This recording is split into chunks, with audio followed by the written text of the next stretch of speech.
got to give.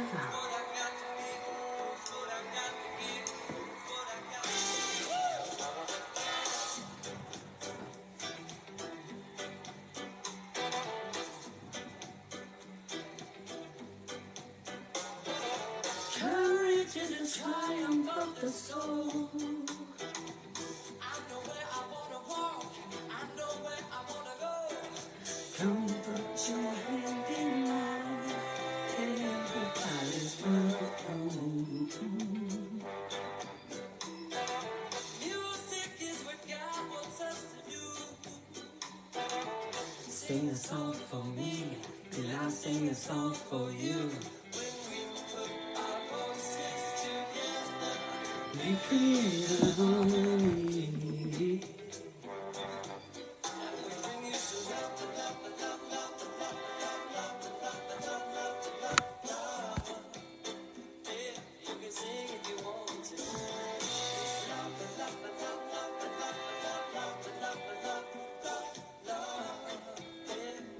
Now we got you. All I wanna share with you is all my love, is all I here to do. Hello, mother.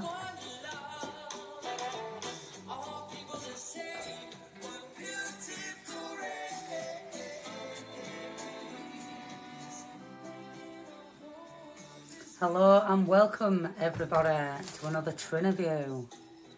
Remember, be open-minded. Do not be judgmental. Be kind and respectful in the comments. Tonight we are going to be joined by Energy of Atlas, and we are going to learn some spiritual connections.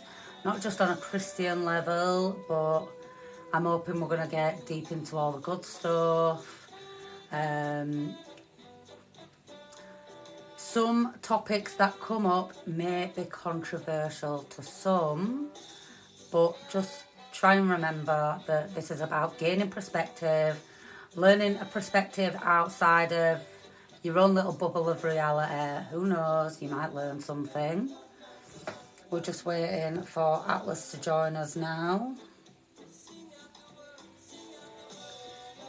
So hopefully he will be coming through soon.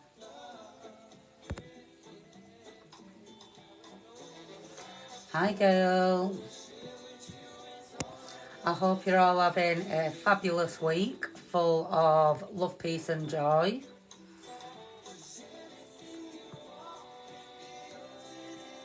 Music is Anything You Want by Jason Mraz from the album Live on Earth. Thank you very much for the heart, Gail. Jason Mraz Live on Earth, Beautiful Mess is an awesome album because it is full of high frequencies and affirmations. So we just need to wait for Atlas. Anything you want. Gail, Trendy Gran, I was thinking on Sunday she would go live and talk about supernatural and paranormal experiences. I think it'd be good doing it on a Sunday. Getting everyone talking about the different experiences they've had.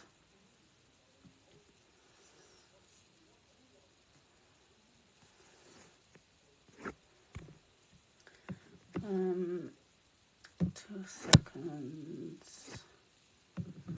Because he's still not coming yet.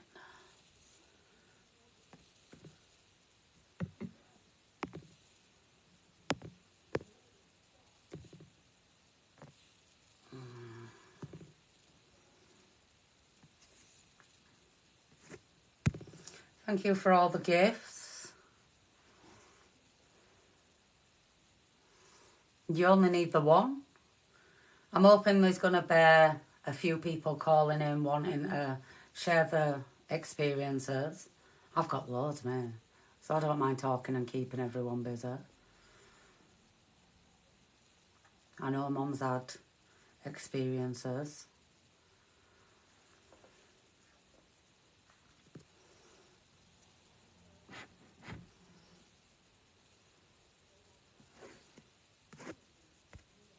I don't know where Atlas is.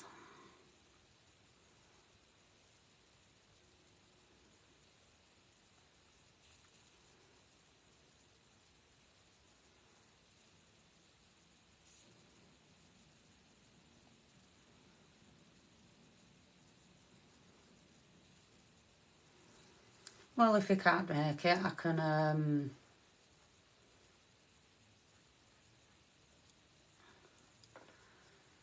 I think talking's a little more than just inherited off my mum. I think it's pretty much a family skill. Here we go.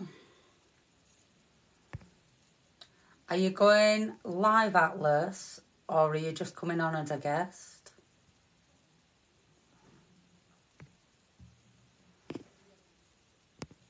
I have never in my life known you to be quiet, Gail. Especially when you laugh.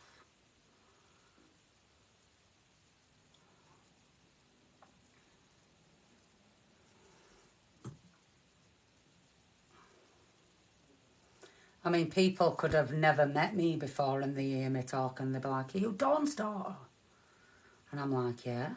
They're like, "You don't half sound like your mum." And I definitely do now.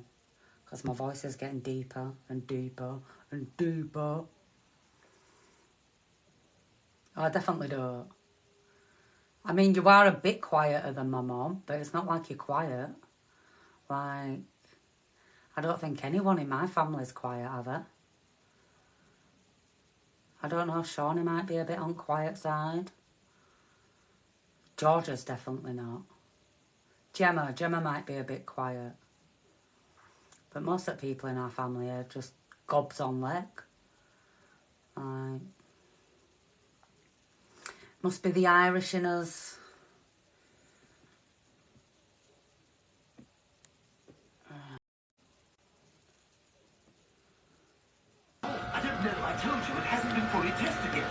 Can you hear me? I can hear you, yes. Can you hear me? Yes, I can hear you. I tried to come in here with my other account, but for some reason it keeps on telling me to back out and try to re-enter your live to come in. I don't know why. Oh, well, everyone can see you at least. How are you today? I'm great. How's everybody doing? I'm absolutely grand.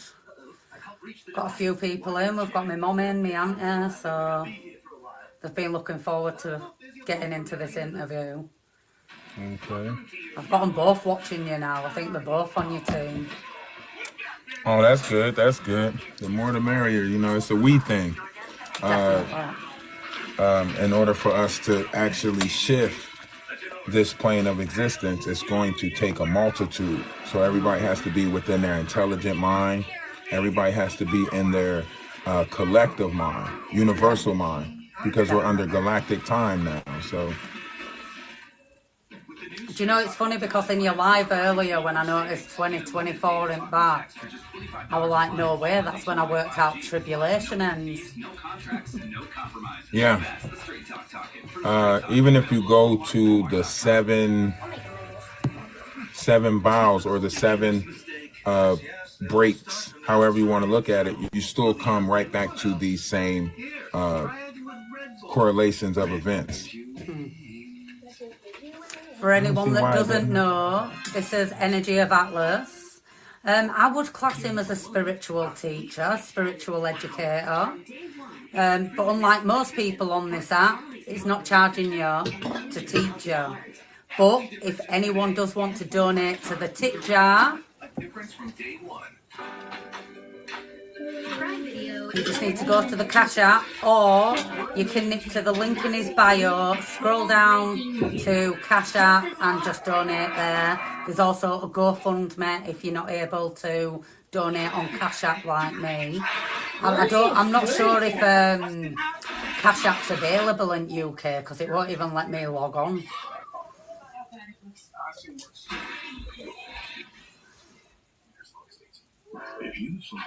To restore the multiplayer guest, leave and start watching.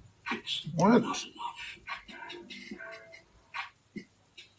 I don't even know why I'm saying I that. tell Sorry you, about since they that. updated it all, it's just gone absolutely mental.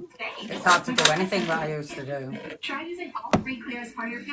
There's a lot of new energy that's in our atmosphere that is being played upon, that is interfering with a lot of things. Not only us, it's interfering with some technology, it's interfering with the way that we think, the way that we perceive things, and the way we go about life.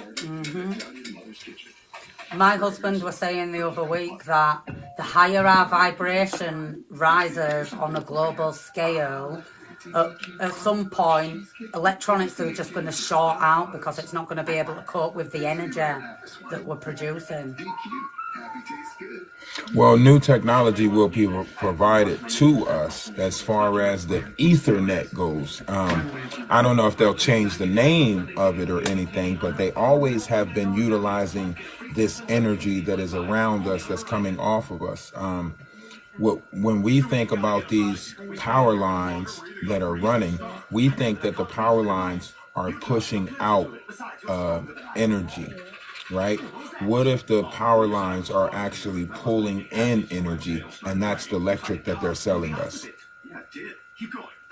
Do you know that actually ties in really well with the whole mass harvesting of his energy? And that's something that I've been obsessed with since I was a kid. Do you know what I mean? Yeah. Yeah. So, again, if anyone doesn't know, this is Energy of Atlas, aka Ralph.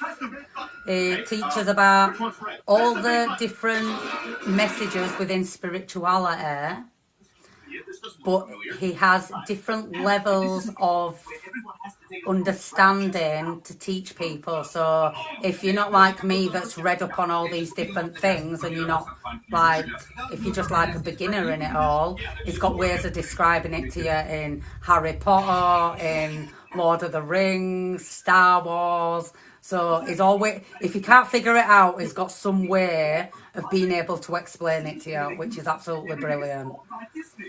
So if you don't know him, go over and follow his account.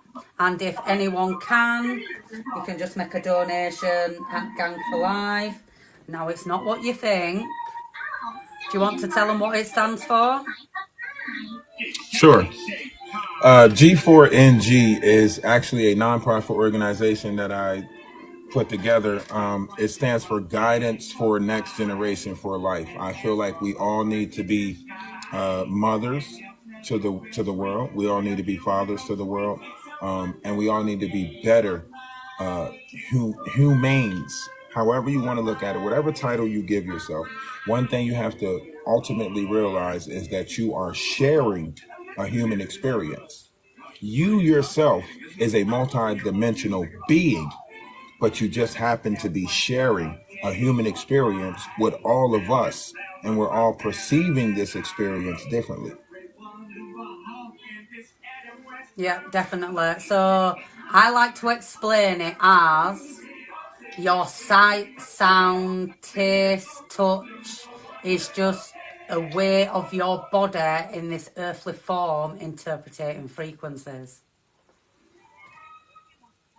And that's a great way to look at it, because if you admit that you are not fully in control of yourself, you better gain control of yourself, if that makes sense. So once I admitted that there are energies around me that are manipulating my vessel, as far as greed, gluttony, lust, anger, rage, pain, any of these things that we call feelings and emotions. Once I pinpointed that those things were in control of the vessel and not me, right? And once I realized, like, my mind is not really in control. My stomach sends signals up to my brain to tell me when it's want food. My brain don't tell my stomach when it wants to eat. My body sends information up to my mind to tell me to get out of an uncomfortable room whenever it feels uncomfortable, right? So I had to come to the realization it was my body that was in control of my mind and not my mind in control of my body. So I had to start performing measures of trying to correct that to give my main frame back control of the vessel. And a lot of people don't get over these trials and tribulations to get to that point where they seek the logic behind knowledge, right? They just look at it and say, okay, this is knowledgeable information. I think I'm going to use this, but they don't have the wisdom, because wisdom is when you apply the knowledge to your life, not just go speak about knowledge. Wisdom comes when you apply that knowledge that you learn to your life. And I think far too many people nowadays get their emotions involved in the research of gathering knowledge as well. Like, if you remove your emotions, you're much more likely to make a logical conclusion. Absolutely. I mean, think about it like this. At one point, Africa invaded Italy. And we know what came out of that. I mean, the Sicilians came out of that. But you can imagine reading that story from an Italian or a Sicilian perspective. It would probably put a little bit of dislike or a little bit of stain on the people who invaded your country and so on and so forth. So you will alter your perspective of that group of people based off of the history of how they treated your people. And we watch this go on in our society repeatedly, from the Christian crusade to the, Judean wars, all the way up to current, as far as this whole whose land is it with the Native Americans and the Native Indians, whatever titles they are trying to claim. And if we really think about this, the universe only gave us one title: gods and goddesses of this plane of existence. That's the only true title that was given to you by God himself, is that you too are God. And that's why we have so much power in creating the reality that we are within. And that's the secret. That's like the epitome of the secret they've kept from us. The amount of power we have over creating the world we live in. Absolutely. But So, you have to have... Go ahead. No, go on. Come on with it. I'm ready for the questions. I'm ready for the questions. So not everyone knows you. So if you just want to tell everyone your story and how you came to this place in your life, the ability to take so many different bits of information and find the different correlations. Because like my mum knows, I've been into this stuff for a long time, but it weren't on a spiritual level for me. It was more of just a theological putting together pieces of a puzzle that I'd noticed as a child, that I got my information from different places to you, but we come to pretty much the same conclusion. So it'd be nice for everyone else to know your story. I'm going to skip through the pain part of the story. But it takes a lot of loneliness. In my case, I was cast out. Like, I got taken away from my mom when I was 7, got taken away from my dad when I was 12, in 8 different group homes, 3 different foster homes. It's a terrible thing when you leave a kid to his own device. What I mean is, as a child, for me to have the thoughts that I had, not being wanted. If my mom don't want me, my dad don't want me, there's no way nobody in the world's going to want me, right? Watching all these materialistic things be taken away from me. I mean, you don't know the toll that it takes on a kid to watch his mom get taken away or be separated from their parents, right? That means your house, your siblings, everything. You got to go somewhere new. foster cares, group homes, knowing that you're only here for 30 days. It was no point for me to get to know anybody in any of the situations that I was in, because I knew that I was going to be moving, never see them again, however. So I closed off myself from the world. And I took in the only thing that I knew this world couldn't take from me: knowledge. I jumped into books. I started reading, started off with Goosebumps and R.L. Stein's, and then it just kept on going. And as I started looking at these stories, I started noticing repeating things that was too similar to reality. You ever watch Harry Potter and feel like you're Harry Potter? Exactly. It was the Dark Crystal series and books and movie that actually got me completely drawn into it all. I'm glad you brought up that Dark Crystal. That and the Never Ending Story, right? Yeah. The original Dark Crystal movie, about that crystal and them harnessing the power of that crystal to stay youthful.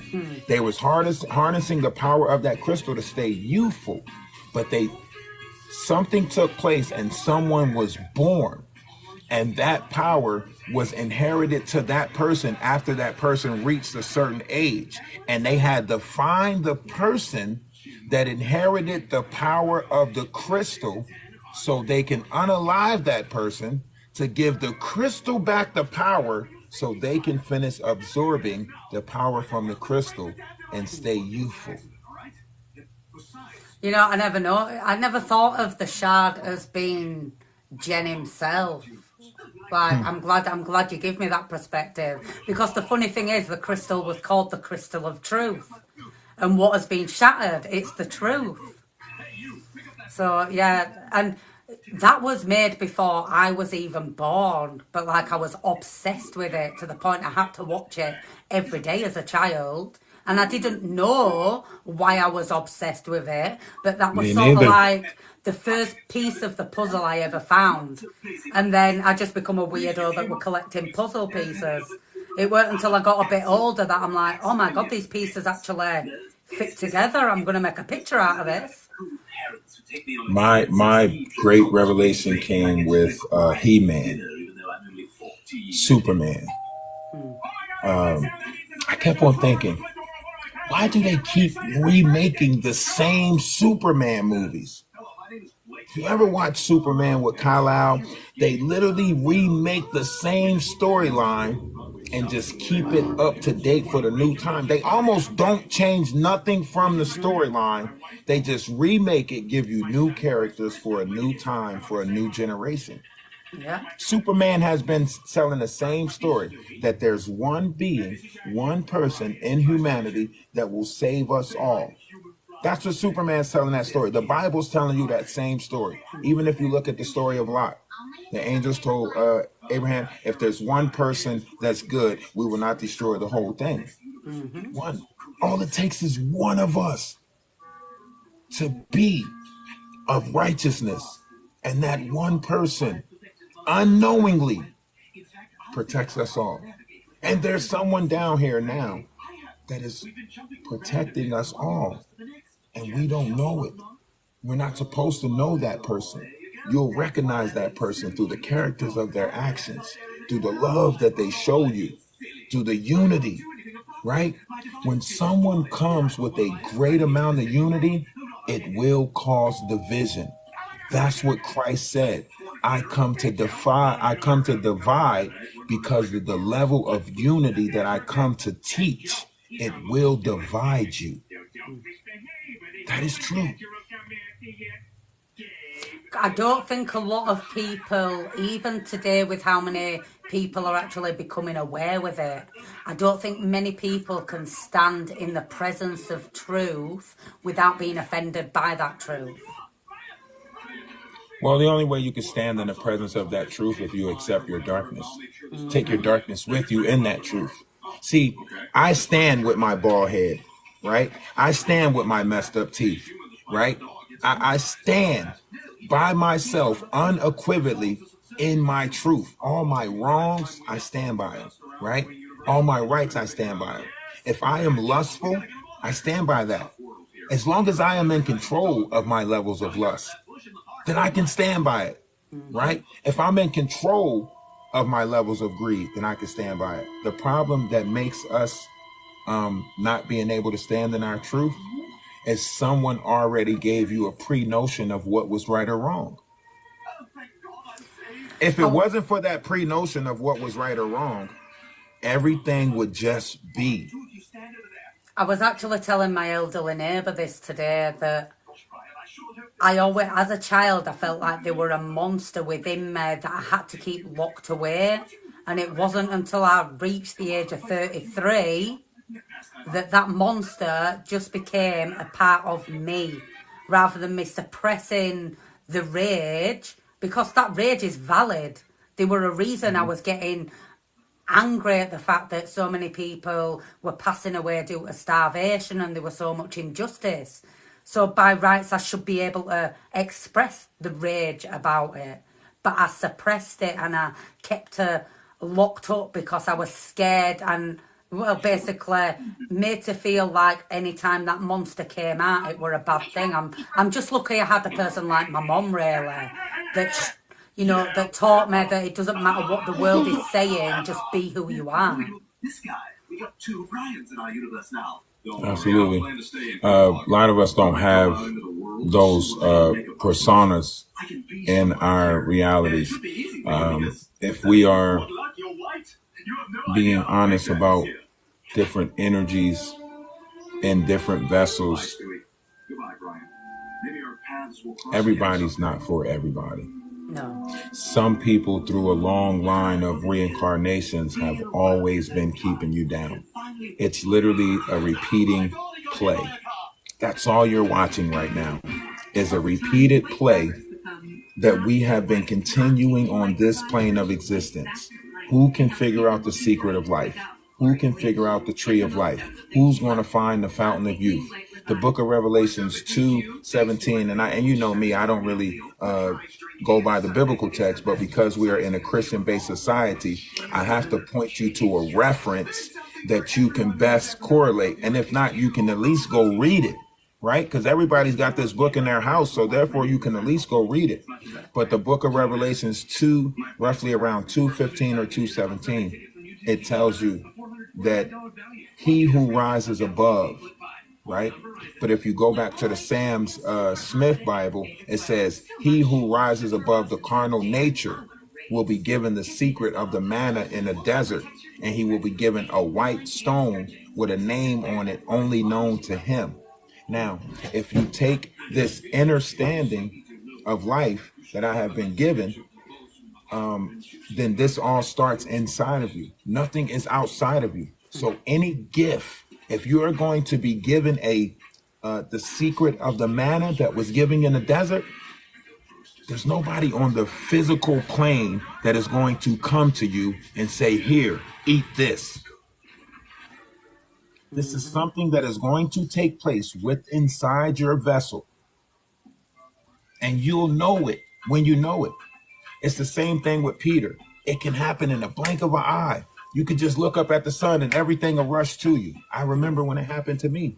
It was like 3-something in the morning. I'm laying on the bed, just now closed my eyes. And when I say a flash ran through my whole body, almost like it split my way of thinking in half. Like I knew I had the carnal life, but it opened up the door for a spiritual side of the brain that told me that I was more.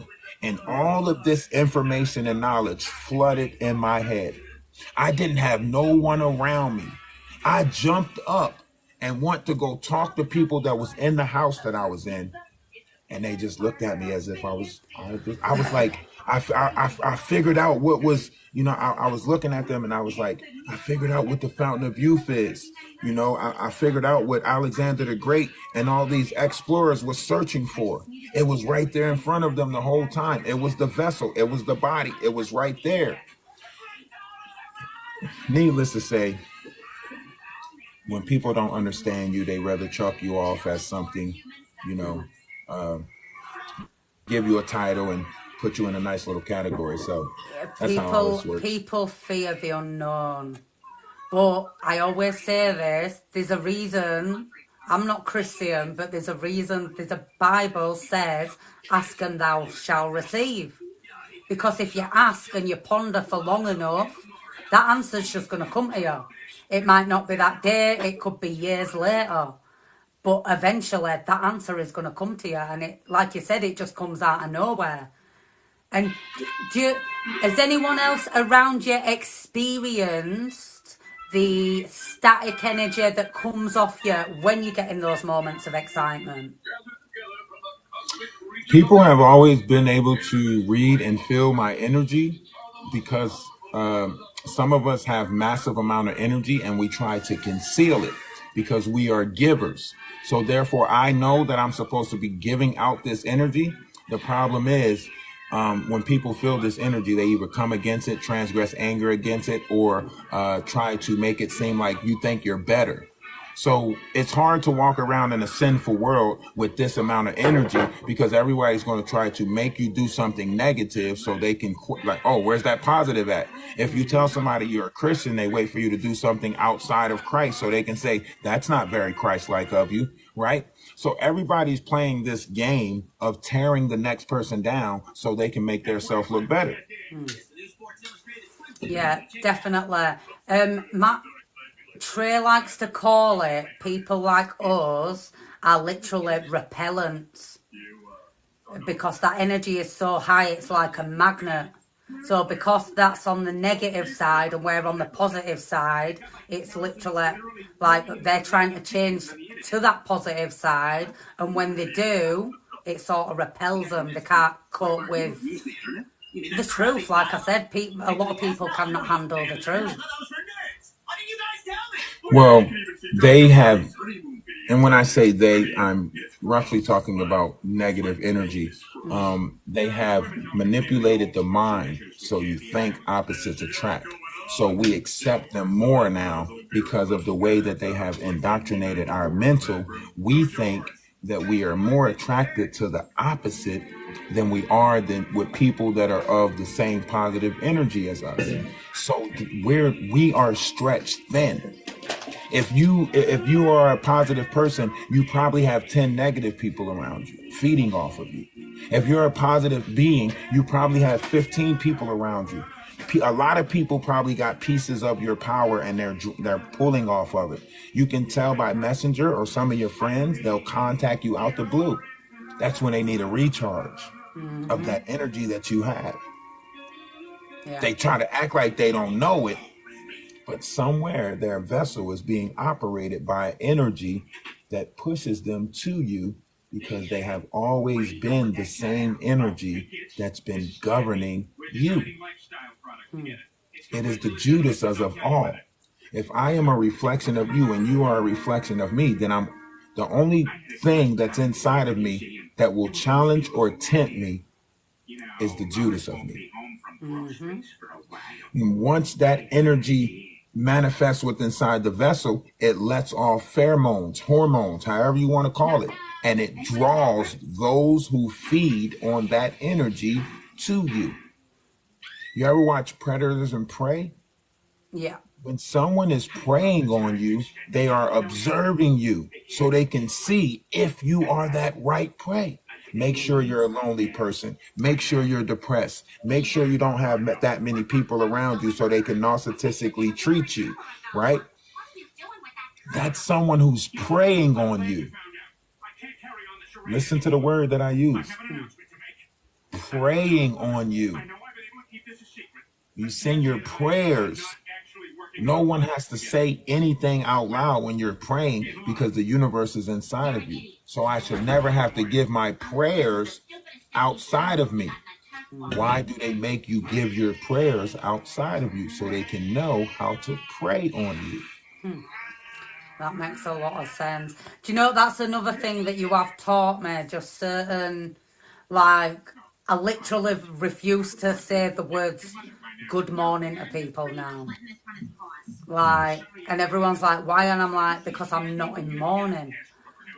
Like, once you start becoming aware of the power of words, you have to start watching your words. Otherwise, you're just going around casting spells on people. Absolutely. And regardless of whether it's intentional or not intentional, it can cause harm. It does. We watch it cause harm every day. But we don't quite say that that's it, right? When we see these school incidents taking place, and we try to figure out why did this incident take place, no one says that that incident took place because we collectively put that much evil into the world, and it just found a vessel to exercise. Definitely. Yeah, because if we're all collectively creating and enough people, which is why I understand why you're trying to get everyone on this global high vibration of consciousness, because if there's enough of us in the light fighting against the darkness could never prevail. But because everyone's focusing so much on that negative, then that is literally what's been brought into the world. And that, I think that's why it says, as above, so below. So as much as people think, oh, I've been a good person in this life, I'm going to heaven. Well, if heaven is like earth, then why would you want to go to heaven? Because it's just going to be like here. If you don't fix earth, then there's no point in going to heaven. Because it's just going to be the same mess that earth is. Exactly. And that's what the whole thing is about. The whole thing is to pull heaven down. Whenever you are fighting for your train of thought, someone comes along and tell you how they think you should think. Whenever you are coming into a greater understanding in yourself, someone comes along and tell you that your understanding is wrong. You ever notice that? Yeah. Whenever you're questioning yourself, whenever you're fighting with yourself, someone comes along to tell you not to focus on that.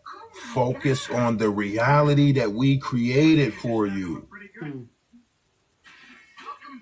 See, that was one of the main things that drew me to you, because even though you have your own theories of based on the knowledge you've collected, you do not put other people's theories down. You hear them out. I've even seen you. Mute that. Yeah, mute it or turn it down. Sorry. I've even seen you hear someone else's perspective and theory and be like, oh yeah. And then It's 40 good because it was at 60. I'm taking care of something. We already talked about this. You knew I had an interview at this time. Mute the TV for a little bit so I can take care of this, and then you can go back to watching TV. Sorry about that. So I've seen you, like, you've been discussing stuff in your lives, and then someone's brought their perspective in, and you've been like, that makes sense. But you've not dismissed it. You've then shared that with everyone else, including giving the source of the name. I've noticed even when you put certain pictures up in your backdrop, you make sure the original creator's tag's still at the bottom and stuff like that. Do you know what I mean? So you're not just going out gathering information and trying to pass it off like, well, no, I figured it all out myself. You're trying to build a community where people are working together as a team to figure this out. Absolutely.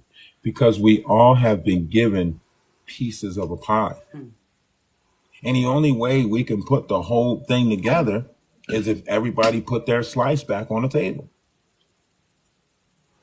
And if there's enough pieces of that puzzle, then there's going to be enough pieces to be able to take an educated guess of what the whole picture actually is. Like,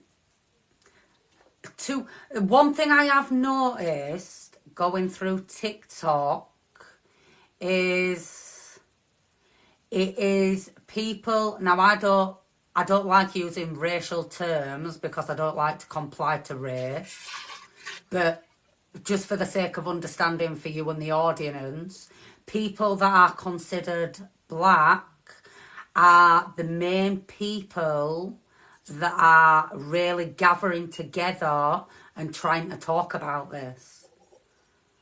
Like, it's not often that you can go into, say, one of the chats I were in the other day, and it's just like they're all arguing with each other.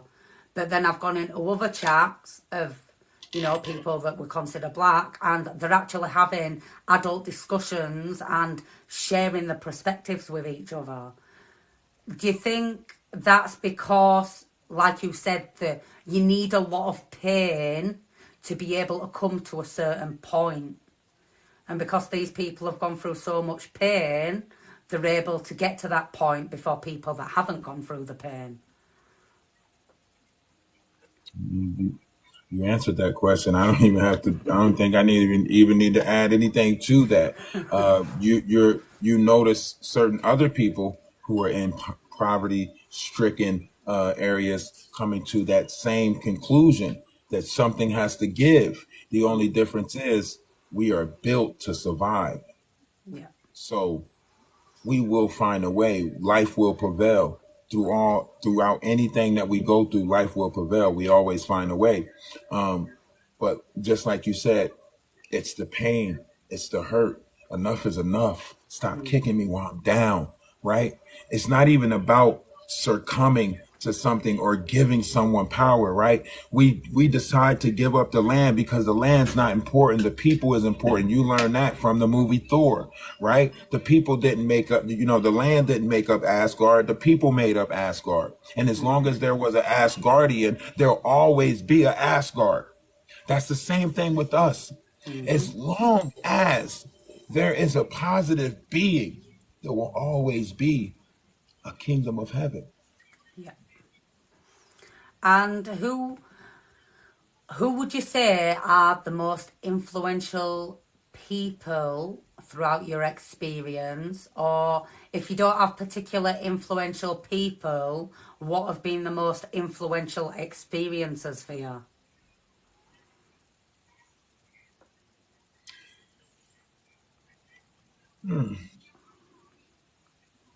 In life or in TikTok, in TikTok world or in life? Not in life in general. To bring you to this point. So, for example,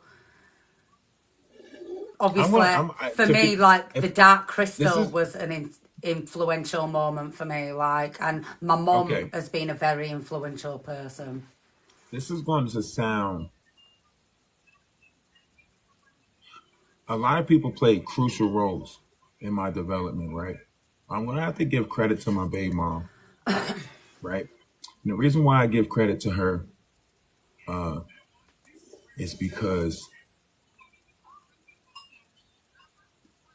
she she showed me the worst kind of pain I can ever imagine down here. To see someone broken, come from nothing, understanding my life and how my family deserted me, to see me put all that into my kids and use them against me, you know, um, sleep with my brother when I'm at my lowest point and I feel like giving up. You're the person to kick me. Oh, 10 years of my life given to this person. You taught me the worst kind of pain in the best way because it helped me grow inside me. It made me be better. I couldn't give them that same image back to show them a level of dislike to their mother. So I had to get right with inside myself so I can be in her presence and not have those eyes. Because what we feel is truly what we see. And if I feel hate, if I feel hurt towards you, I'm going to see that in you. I had to go be alone. And I say that because in that course of time, I found me. I raised a daughter that wasn't mine biologically, tried the best I can with the two boys that I had with her, right? And I still came out a good person. When this world tests me, I don't fold. I don't crumble. I don't look for a corner to hide in. I have nobody. I know that. My grandmom had 15 kids. My mom had 13 kids. None of them is in contact with me. My kids was the only thing that I have. So when I say she taught me the worst kind of pain, that was when I said, I give it to you. That's when I became a vessel for the universe. When she came to South Carolina and she stole my kids in 2018, and she came down there and she stole my kids while I was at work because I was a single dad. I had them for 2 years down there. When she stole them, I was there. I was there. I contemplating giving up, but that's when I said I wanted to be more than the flesh. That's when I looked at the universe and I said, none of this matter. Not even my vessel matters. I don't want to be remembered like this. I don't want to be perceived like this.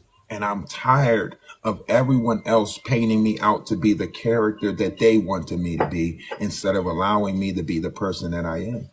I shook it all off. I gave everything to this world back to this world, even my kids.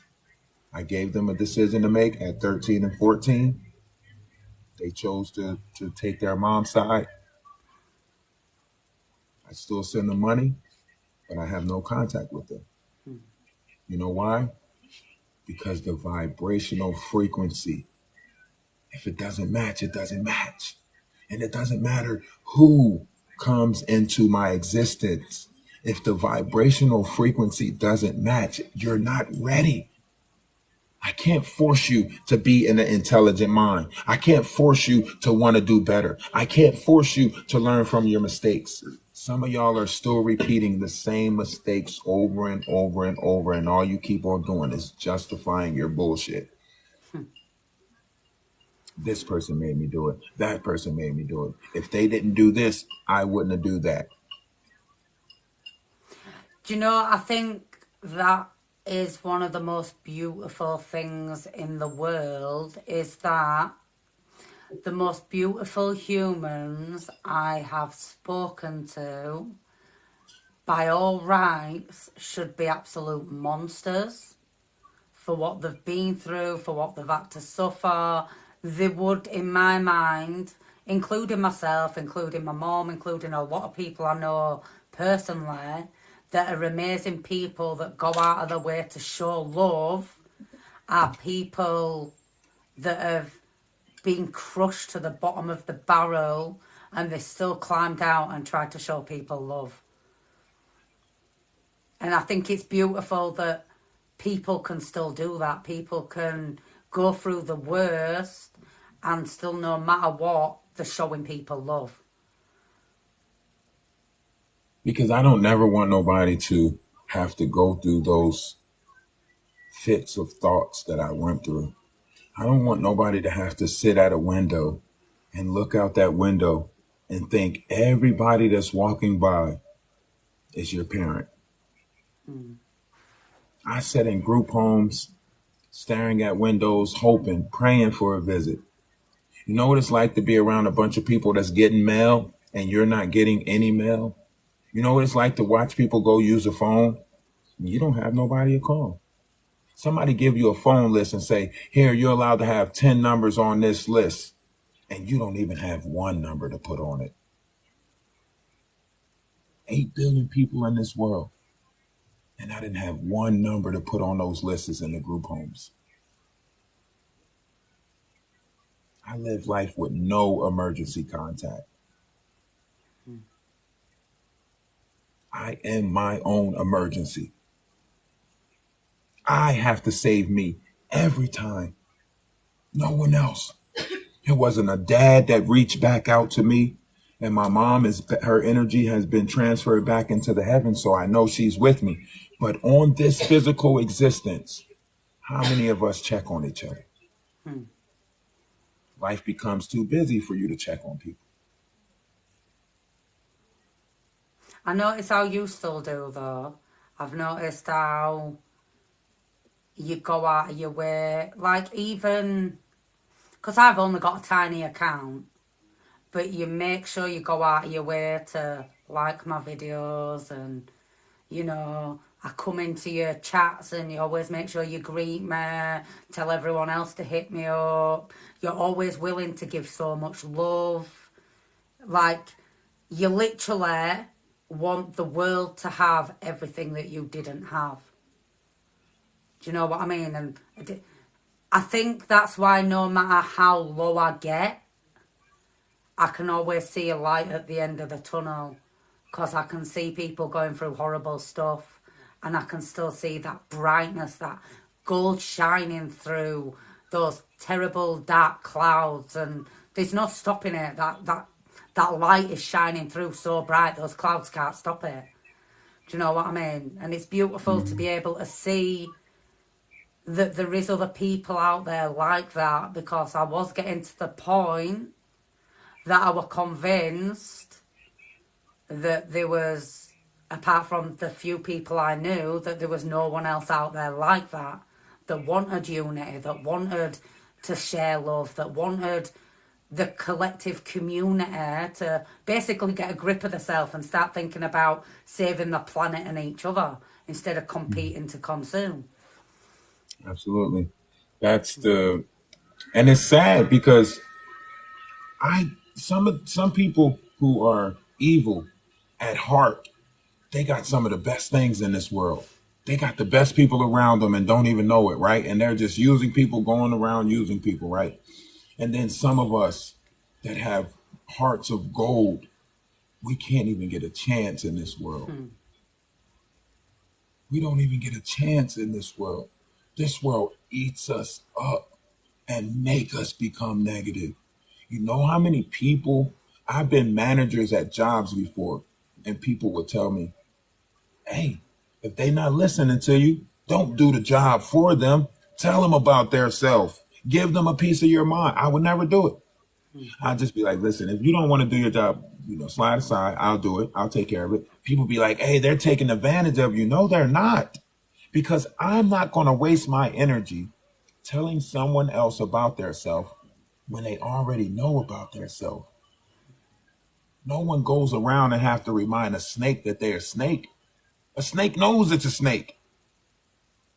So as human beings, as the higher species on this realm, or according to what we know, which we're really not, but we can get into that later. But, according to what we know, we're at the top of the food chain, but why don't we act like that? We act worse than some of the animals that's in the Sahara Desert. You're telling me. I always say humans say they're intelligent, but they're actually the dumbest animal on planet. Like, as much as they want to call themselves intelligent, most people are not. They're At really least a not. gazelle, at least a gazelle knows that it's a possibility during grazing time that something's going to come after them. Some of these people acting like dead, deer in the headlights, like they're oblivious to everything that's going on around them. You could talk to somebody who don't want to admit that prejudice exists, right? You could talk to somebody who don't want to admit that bigotry exists, right? You could talk to a narcissistic person that make you think they not a narcissistic person so they can be more narcissistical to you. Definitely. We are the only ones that are shapeshifters. A lion got no choice but to be a lion. A gazelle got no choice but to be a gazelle. A duck got no choice but to be a duck. But we're the only ones that shift into all these different energies and then act like it's okay. Putting a mask on to suit whatever occasion they're in at the time. When in Rome, do as the Romans. Yeah. Which, at one point throughout the history, we have to have been in tune with the planet. Otherwise, we wouldn't have certain senses. So I know people say that we only have the 5 senses, but I know that most people, someone will walk into a room and everyone in that room can get bad energy off that one person. That to me shows that we used to have a collective sense there that we didn't ignore. But the way I like to explain it is your nose, your eyes can always see your nose. Because your brain thinks it's useless information, it takes it out. But the second there's a spot on there, all of a sudden your eyes are noticing your nose again. And I think that's what the school program does. It teaches children how to ignore natural senses that they have. So eventually, for, the first 16 years of their life of having this programming, they forget that that's an actual natural sense of the body. Whereas The my same mom didn't thing. teach us to ignore it. Exactly. And it's the same thing. If you can go back into the memories of your mind, you will get to a point where you remember in school whenever you were going into school, going from pre-K to kindergarten, going into the first grade, all the way up to like the fourth grade. They would do these tests every year. And every year they would ask the same 150 questions. And that questions would be, do you think planting flowers is evil? 5 questions later, it says, do you plant flowers? Now, I want you to think about that. If I just now answered that planting flowers was evil, and then 5 questions later, you asked me if I plant flowers, you just now tricked me and made me tell you that I like doing evil shit. Because if I deem planting flowers to be evil, and then I say I plant flowers, I'm telling you that I like to do evil shit. Yeah. Furthermore, they ask you questions like, do you hear voices in your head? And of course, you would say no because your parents probably pre-pepped you to tell them to say no. I know my parents did. My mom said, if you go to school and they ask you if you hear voices, you tell them no. Right? So either my mom knew something special about me to tell me that, or something inside of her told me to hide myself from the world. Do you know, talking to people over TikTok over the past year has made me realise just how lucky I was to have a mom that allowed us to be our weird selves. I mean, she talks to trees and stuff anyway, so it were never strange to me to sit and have a conversation with the trees and to thank the plants and talk to the animals because I watched my mom do it anyway. So by the time I got to school, people telling me that talking to trees were weird. I'm like, well, you're weird if you can't talk to trees. Do you know what I mean? So because I was taught that I could be myself and that I could challenge authority and I could do this and I could do that, by the time I reached school, no one else could tell me any different because the boss at home already told me I could. And I think that's what Now, a lot of households lack for children. And I think that's why schools are getting so much power over teaching the kids. Because if you've taught them before they've even gone to school, then that brainwashing can't take place. Do you know what I mean? They can't program you when you've already self-programmed in the natural way. right. But a lot of people and you I noticed that you give credit to your mom, right? But you really have to give credit to yourself also. Kudos for mom for allowing that space and that growth, right? But truly you have to give credit to yourself because where a lot of people learn stuff inside their house, it is society that they take their habits and stuff from, right? Your mom and them is teaching you one thing inside the house, but you're learning from your peers. You're learning from society, right? You, on the other hand, you took in the things that your mother was saying, and you held strong to that. You know why? Because in your mind, your mom was your God. Your mom was your superhero. Your mom was everything that you inspired to be. So therefore, no one's going to tell you nothing wrong about your God, It'd be which would like be your trying to mother tell at a that kid time. that Superman's rubbish. Well, you You can can't. tell me Superman's rubbish all you like, but Superman is awesome. Do you know what I mean? Well, well, I had an argument with my son one time because he told me Batman could beat Superman, and I couldn't see it. I'm like, how? We talking about Superman. Batman just made a couple of gadgets and he was rich. And I really had a debate with my son about Superman's abilities and Batman's abilities. And even after I laid everything on the table, he still told me Batman is better than Superman. You get what I'm saying? Yeah. Well, Like I've got we to can. agree with him there. Batman, I know Batman's a bit of a big baby, he's jealous a lot, but Batman does all that stuff without superpowers and is still on the same level as Superman. So I totally agree with him on that level.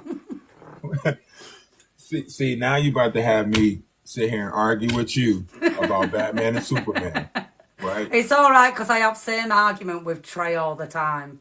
Like he loves Superman. Like you were saying earlier that they keep making the same movie over and over again. Oh yeah, I totally know because I'm sick of watching it. I don't even like Right, Superman, but I've got every right. time something new comes out about him, we've got to sit and watch it. I'm like, you We know the got to see it. story. We got to see it. I got to Yeah. see what they change. I got to see what they alter. I got to see if Kal-El looked like Kal-El. I got to see if Kryptonite is still green. I got to see it. But I'm saying with I got Dark to see it. Crystal, so obviously the movie were made before I were born, and obviously they have had some books in between, but it were only recently they released the series on Netflix. And when they released that series, I was like, oh my God, it's just give us so many answers. It's told us the Yeah. seven clans are all one. It's told us we need to unite.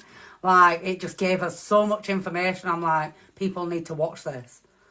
Like, Have they you need have you to. watched that HBO special, His Dark Materials or Dark Material? I think I have, yeah. Oh, Okay, I'm it not was sure it if I've was a actually watched it or just seen recaps of it on YouTube. it was a spin off of the if you ever seen the movie, if you might want to go see the movie Golden Compass. Yeah, You I've remember? definitely, yeah. All right. I've read all So books, so I know storyline. okay, so you got the Golden Compass. They made a movie of it. Once they realized what that Arthur was writing in that book, they stopped making the movies because the following movie or the following book is called The Subtle Knife. It's a knife that will allow you to cut through the fabrics of dimensions and enter other dimensions. Exactly. And then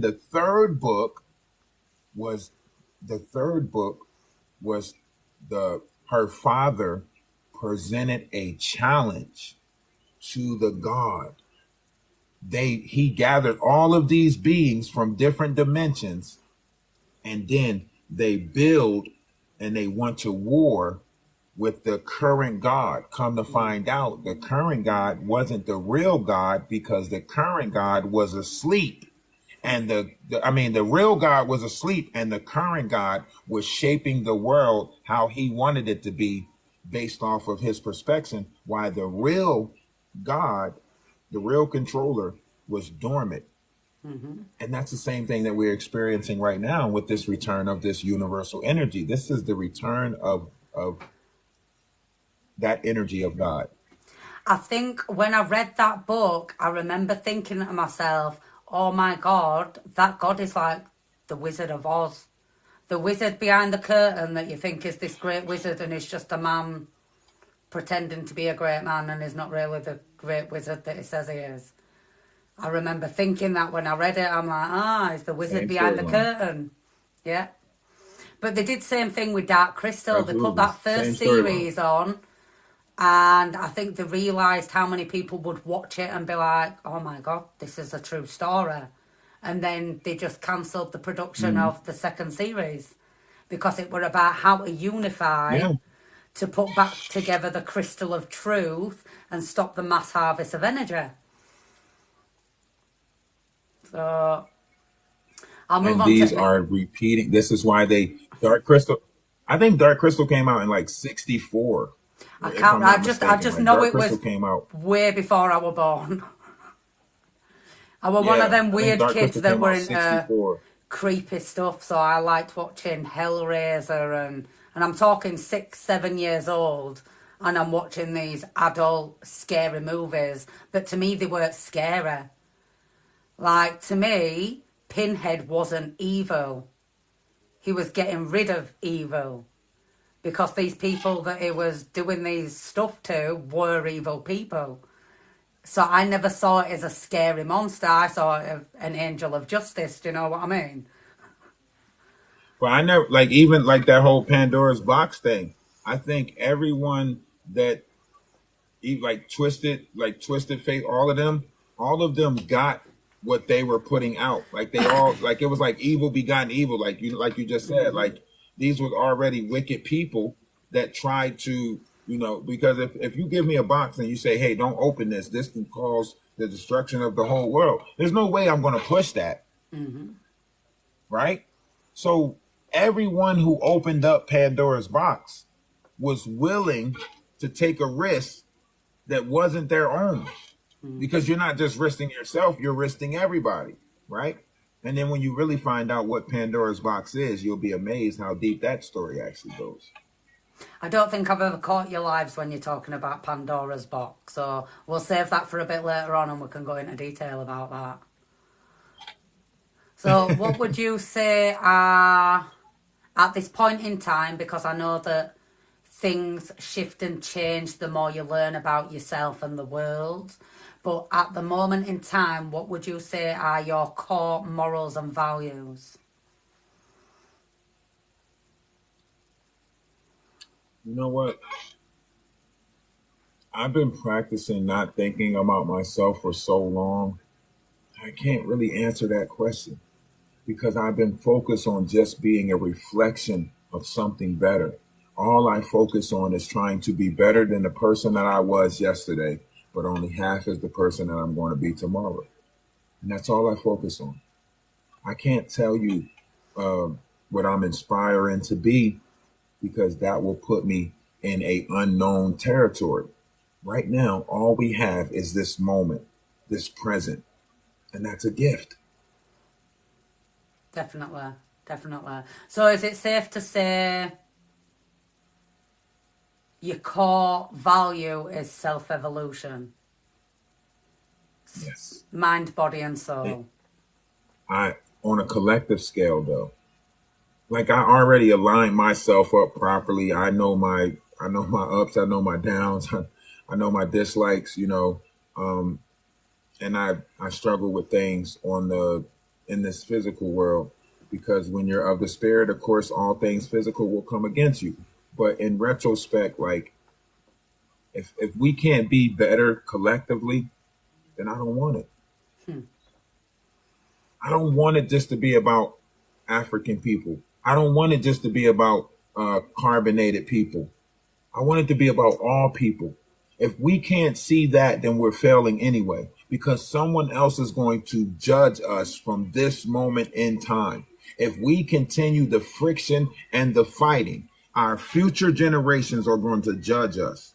And if I'm being judged by the future generations, I want to know that in this moment, I stood for what was right. Definitely. Thank you for the gifts, everyone. Um, so this is the question I've been waiting for. What advice would you give to those just starting their journey of self-awareness and spirituality? Because not everyone is like us and have been on this topic and this route since we were children. A lot of people are just gaining their own self-awareness and learning this knowledge at a elder age. So what advice would you give to them people? You mean like the older people that's learning about this knowledge, or Well, just just in general anyone that's people that's starting the journey, because obviously most people our age now are just waking up to it, but obviously there's more generations to come up. So what advice would you give to people that are just starting the journey, that are just becoming aware of it?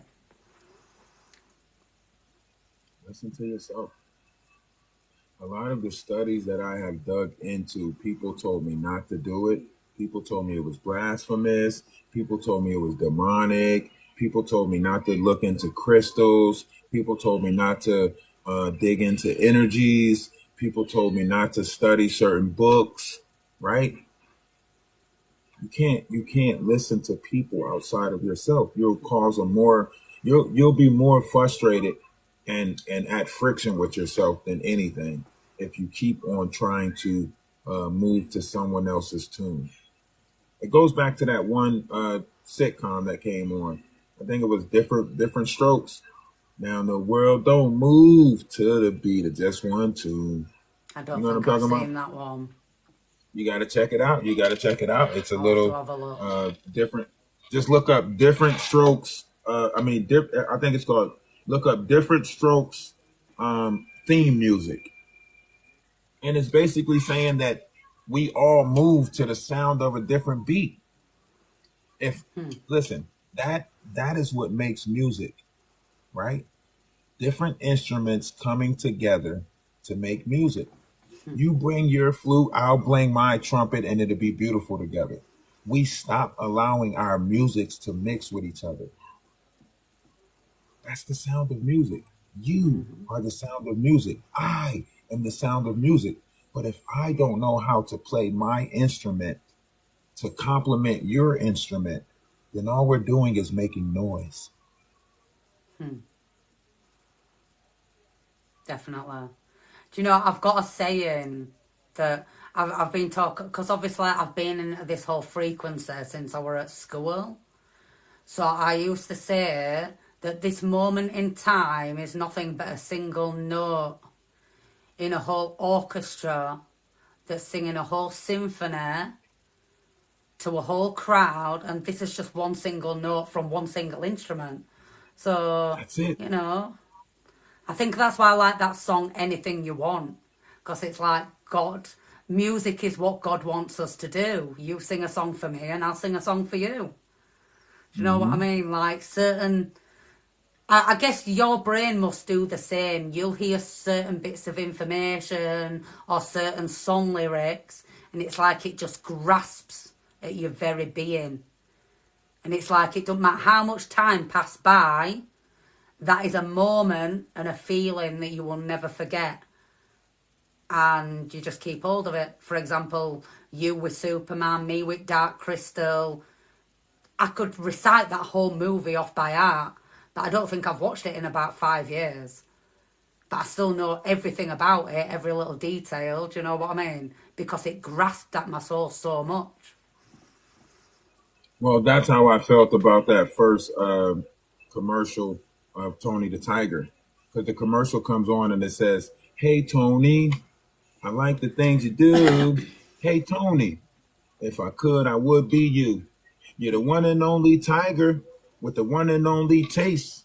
You know how to take some cornflakes and make them frosted flakes. They're more than good. They're great." Now, I know that song is catchy, but the only thing that keeps on playing back in my head is when that kid said, "You know how to take some cornflakes and make them frosted flakes."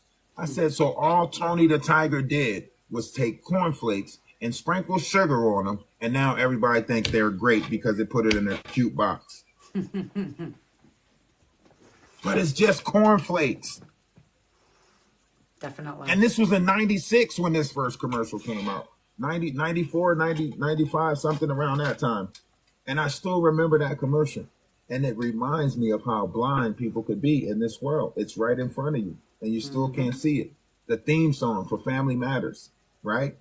It says, "It's a rare tradition this day and age of reading good news in the newspaper page.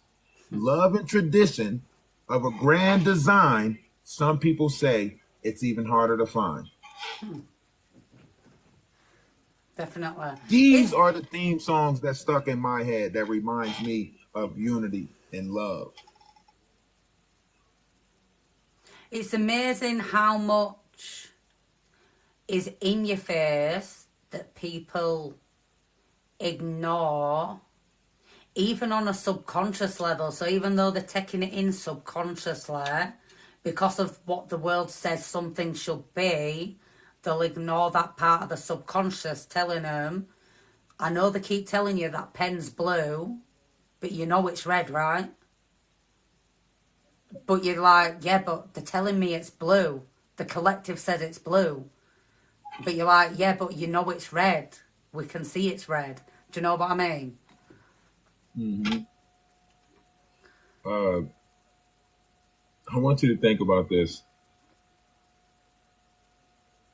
Do you think that there was only, okay, in the time that there was black and white TVs, right? Do you think the world only seen black and white? Don't. Do you know it's funny you bring that up because my niece, she's 7 years old, and she thought black and white TVs were because back then there was no colour. She thought everyone were in black and white and there was no colour, there were no red, there were no green. She thought logically that meant everything was black and white. So it was so funny that you bring that up because my mum was telling me That's what I'm about it the other saying. day. It's just like that movie that they came out with called like Pleasantville or something, where the two teens got warped into this reality where everything was black and white, but because they challenged that reality, they brought color to that reality. Definitely. You know, this is what I Someone mean. brought color. There's no coincidences. There's no coincidences in this life. So the fact that you bring certain things up. So when I first started listening to you, obviously my husband, he's heard me banging on about all this stuff for years. But most people just think I'm crazy. So the fact that so many people are coming out and saying similar things now, it's like it looks like you were on right track this whole time. I'm like, yeah, because there's no coincidence. They got their information from a different source, but they've come to the same conclusion. So there's got to be something there if it's correlating throughout so many different theories. Do you know what I mean? Well, if you think that's something, just wait and see what reveals itself to us next month after this next full moon. Because right now we are in the midst of going through something. The universe works in a mysterious way, right? Now I want to explain something to you in real time. This took place in real time and nobody paid attention to it, right? They implemented something, which was that whole NPC thing, and they implemented their strongest power behind it, money magic, right? So they put the money magic behind the NPC thing so it can dumb down the way people think, right? What did the universe turn around and do? Created an incident. Now, whether that incident would have took place without this, it doesn't matter because what is always was and always will be. But look how fast that shift changed with that whole Montgomery situation. Look at the Montgomery situation. Within 3 days, they already had T-shirts, earrings, pocketbooks of this chairs posted on shirts. People was already getting tattoos. By the third day, people done had the Montgomery tattoo on their arm, right? I just watched the pageant where the girl came down the aisle with a cherry. Oh my God. Do you know What it was I'm funny? telling Because you when I is, come into your live earlier and I'm like, what, can someone explain this whole chair thing to me? Because obviously I'd seen the clip because it were all over TikTok. But I don't know why my brain hadn't made that correlation that's why everyone were making chair videos. because that's how when it says time speeds up, the manifestation of time speeds up. So we no longer are playing. We're not playing with the same timeline that we used to play, where we wait for these to come out in movies and be like, "Oh, that it's happening in real time." Why do you think Jamie Foxx got out the hospital and they cloned Tyrone, dropped on damn near the same day? And what a movie that is. If you haven't seen it, you need to head to Netflix and watch They Clone Tyrone. And another one. Why do you think that when they turned on the CERN machine, 3 weeks before they turned on the CERN machine, they had everybody on TikTok pushing the narrative, talking about, "Have you heard about CERN? Have you heard about CERN?" Right? And then that same week, Stranger Things drop on Netflix because it wanted to put you in a certain state of mind collectively. Not just that, but maybe the only way, maybe they know the only way they can get that machine to work at full power is if they have enough of our energy concentrated on it. And what did that come with? Thought. We all have to be in the thinking of CERN or in communicating about it. They didn't get enough energy on it. It wasn't enough. That's why at certain times they put us in negative energies. All Hallows Eve. Why do you think for that whole time everything's eerie and spooky and you're in a creepy state of mind, right? They're harvesting that energy to bring them out to wintertime. The energy that they harvest for All Hallows Eve, with our thoughts being on all that negative, goblins and ghouls going to watch all the scary movies, it ushers in a unaliving time. We as a collective is changing our sky. Why do you think the veil is thinning? Because so many people's minds are changing. Why do you think UFOs are coming and shifting into our dimensions? Because a multitude of minds are changing. And all it takes is us to collectively be in the thought of UFOs for UFOs to start appearing.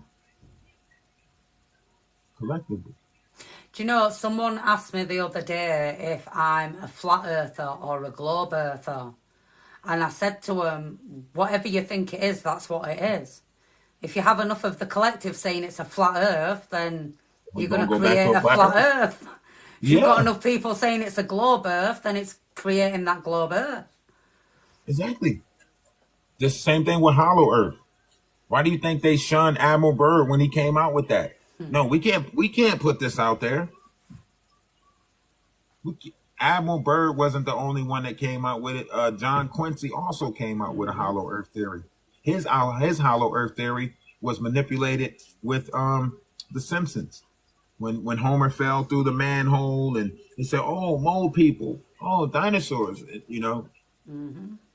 I think even Ice Age has a version where they're going to the centre of Earth, haven't they? Mhm. Like, I mean, I did enjoy the movie Journey to the Centre of the Earth as a kid. Do you know what I mean? It always intrigued me that there might be a world within this world. And once again, why do you think they kept on repeating that movie? Why do you think they repeated that movie for the new generation with The Rock? With our generation, they put that one dude in it from The Mummy, and then when The Rock, they put another one out there with The Rock, the second journey to the center of the earth, right? The reason why they keep on putting that movie out there is because they have to tell you.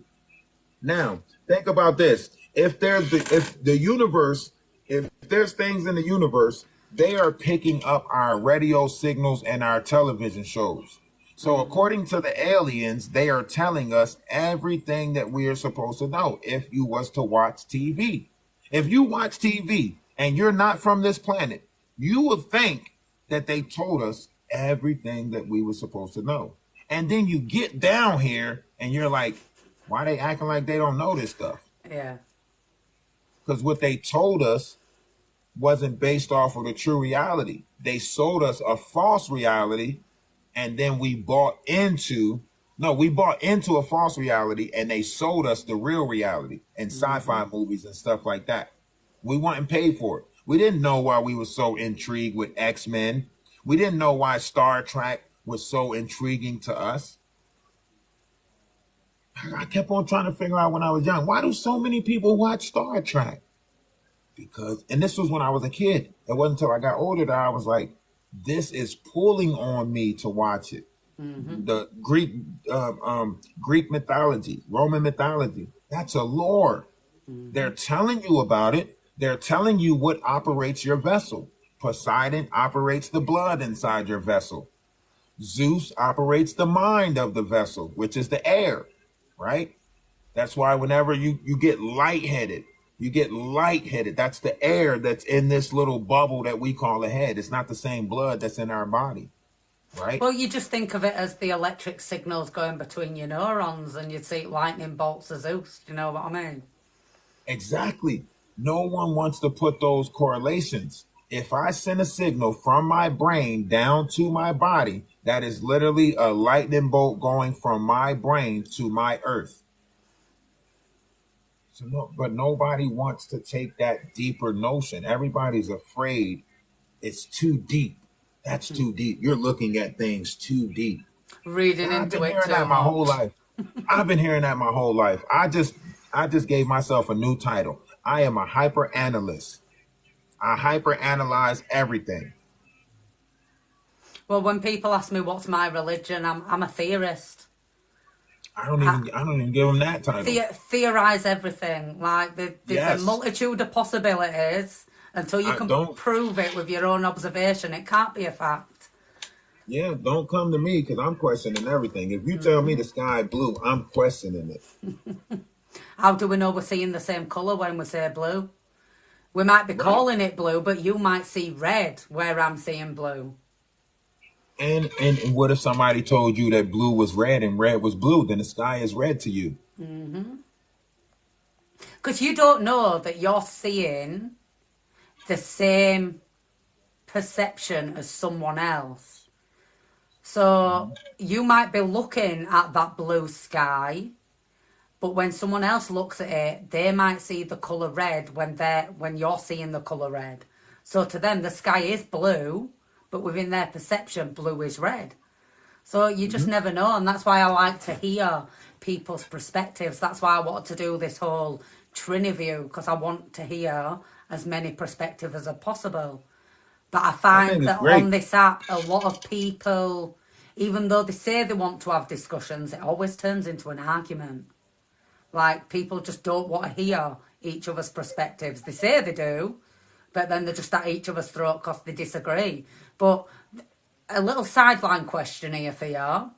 Have you ever met anyone that you agree on 100% everything with? Absolutely not. Exactly. Because no, you can't agree with with someone on Unless you everything. unless you cloned yourself, unless you like made yourself, I don't know, knowing me, even a clone of myself would have a different opinion. I believe if I clone myself, we're gonna agree. Because you know why? Because we both gonna already know how to uh, be okay with being alone. I've been alone for so long in my life that I'm like, if nobody else wants to be around me, kick it with me, hang out with me, I make my own fun. Have I you make my own fun. found that you now enjoy being alone more than you enjoy being in a crowd? Like, obviously, I mean, I know for being an Aries, you probably, as well as having hermit mode, I know that you'll have to go out and read energy on a regular basis. So going to the park and being around people, I don't like and it. I do you when I not find like it at myself all? going you know why I don't like it? Because there's so many low vibrational vessels that they see me. They see me. When I go into Walmart, they see me. They give me evil looks. They wait for me to look up at them so they can be like, "What you looking at? What you like?" It's weird as heck, like walking around now more than anything because it's like you got to have these blinders on and pretend like you don't see these entities that's inside of these humans, So it's all different now because I'm seeing them for the nature of their beast. And a lot of people don't like when you can look into them like that. So as soon as I pick up my head and I really I catch eye contact with somebody, immediately, some of them either immediately just be like, they just feel like they can open up to me and tell me anything. But then you have those ones that immediately start looking for shit wrong. They immediately start trying to find friction with you, you know. You have ones who embrace you and they're just looking to compliment you. They'll look at you, they'll be like, "Hey, I like your shoes. I like." These are they're the more positive energies, but they realize that there's a spark about you, right? That's not the same with all these negative energies. The negative energies, they see that spark and they want to take it away. They want to snuff it out. Yeah, definitely. So I like to be around people. It's just a selected group of people. I like to be around positive people. Don't keep on trying to ridicule, criticize, or downplay someone else's reality. Let them live in their reality the same way that you live in your reality.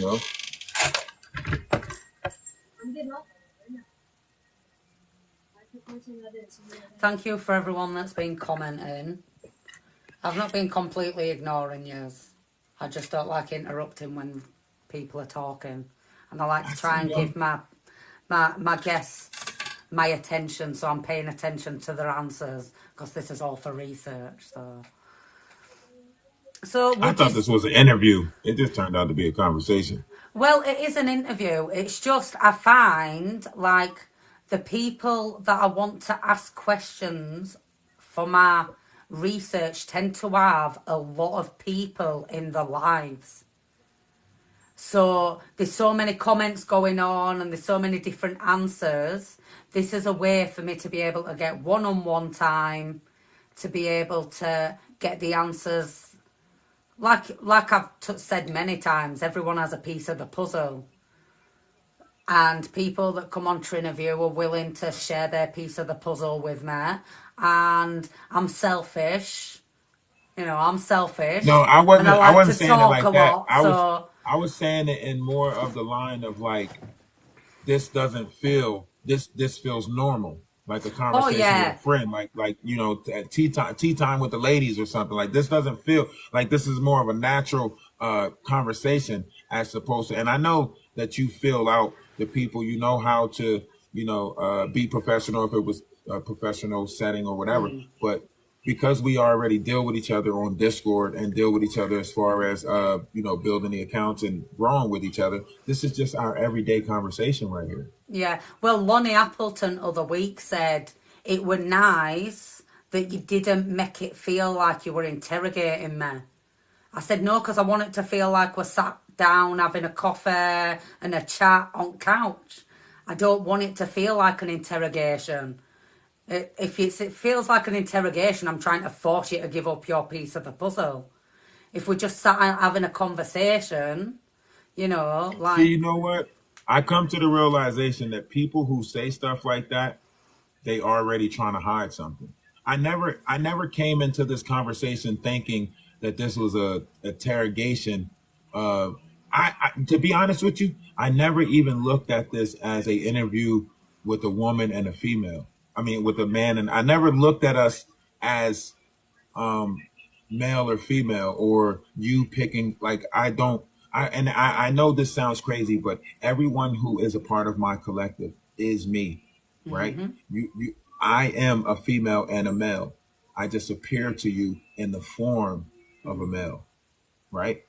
Now, when I see people, I see energy. So I don't look at you for the outside shell. And that's where a lot of people goes wrong at. This is not an interview with people. This is an interview with energies. As long as you keep on putting that persona in your way, you're always going to have that mask. One thing people do say about me is that you can tell when I'm asking my questions and I'm talking to people, I have a genuine interest for the perspective I'm asking for. Because you can come across people that are just questioning you to try and catch you out on something. So, for example, tomorrow, hopefully, I'm going to be talking with Earth Speaks. Now, obviously, you know how controversial his topic is. So I think they automatically thought I was going to be coming with questions that were trying to catch them out on certain stuff. And I'm like, no, this is I genuinely want to hear the perspective you're talking about. And it's because when I was 14 years old, when you look in my little notepad, it says, and this is all it says, Eden equals Antarctica, America equals Adam to Noah, Africa equals Noah to Moses, Middle East equals Moses onwards, and then something about the Anunnaki. But it's weird that I come to that conclusion as a kid just through the little bits of information I had read, and then years and years later, I come across this perspective that who the Native Americans could be. And I'm like, it's wild. 16 years later, and I might have been onto something, even though it's just such a simple note. Like, maybe people were in the Americas way before this era, because they found statues, like little figurines, at 200 feet. Now, that would date that at 2 million years old, if you go by their carbon dating. So they've got to have been. And I always say, even if you look at it on a scientific level, humans have been around for 200,000 years. You can't tell me they've not got global scale migration up until more recently. They've got to have migrated out. I still reckon ancient Egypt was going back and forth from America. It's just they want to lie to us and say they were global communications at that point. But if you just go by the Bible, in Babylon, they had a global communication because there were a unification there. So, Well, we will be touching on that topic very soon because they are told to put the truth out there. The only reason why this is even back on the table as an argument because all things are coming to light. The only reason why flat earth is back on the table as an argument is because all things must reveal themselves. yeah. The same thing with this indigenous thing. All things must reveal itself. So we are going to reach certain levels of that truth also. And it's great. I'm glad you're doing the interview with Earth Speaks because he has a lot of knowledge when it comes to the indigenous conversation. Very strong ego, so be careful with that. But other than that, I think it will make a great interview. I think you'll bring the right questions to the table that is not going to make it look biased or not going to open up that door as if you're challenging him. See, the problem is people have created this method on TikTok where they think everything is challenging their wits. So now when we come across genuine people who are just interested in our coming up, we don't know how to perceive it because we're sitting here on the defensive all the time because so many people on these apps just come against each other. So it's hard. But Yeah. like I say, you're doing it for research purposes. So it's perfect. So you're able to disregard a lot of the stuff that he might say pertaining to nine-ether beings or carbonated beings versus non-carbonated beings. Whereas though someone else will sit down with that same person And be and not take it offended. in. Exactly. So that's why I say I think that'd be a great plus it allow yourself to show yourself a little bit what you truly like because people think that there's so many black people on these apps that think every Caucasian is against them or every person that is and then there's so many and it goes both ways, right? So everybody's fighting a pre-existing battle inside their mind, so no one's really coming into the conversations without some type of pre-notion. This is why they tell people, oh, if you come into my guest box, cam up. Why? So I can, based off of your image, I can judge you.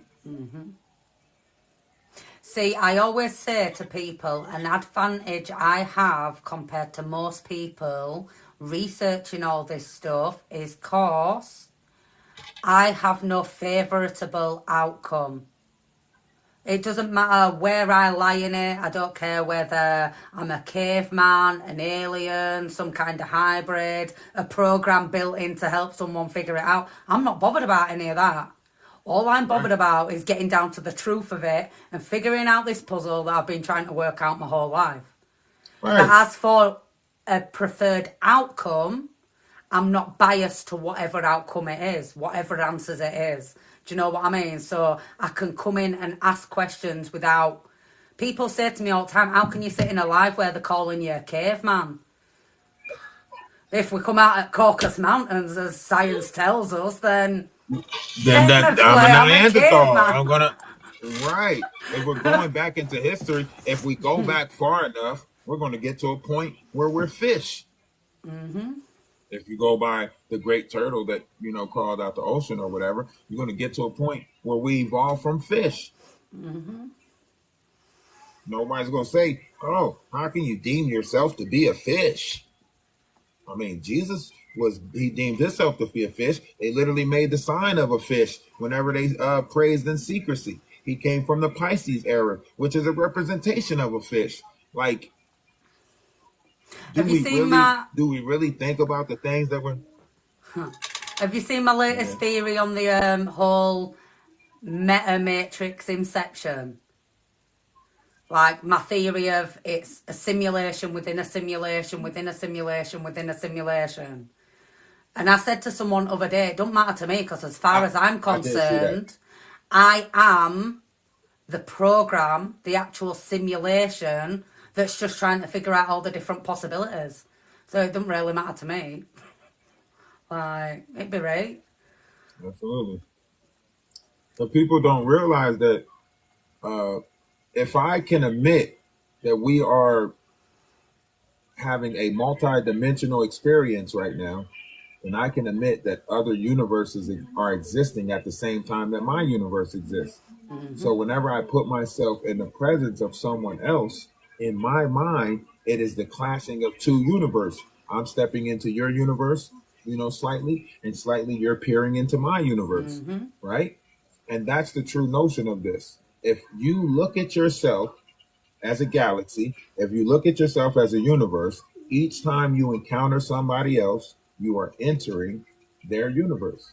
And that's why it says you. Now that's an energy transfer right there, because you're going to leave something in their universe and take something from your own universe. Absolutely.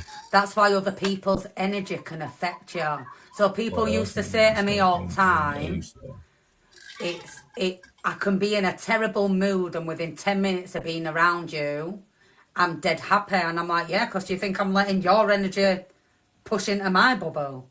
No, I've not got no time for you to be making me feel down. You better come up.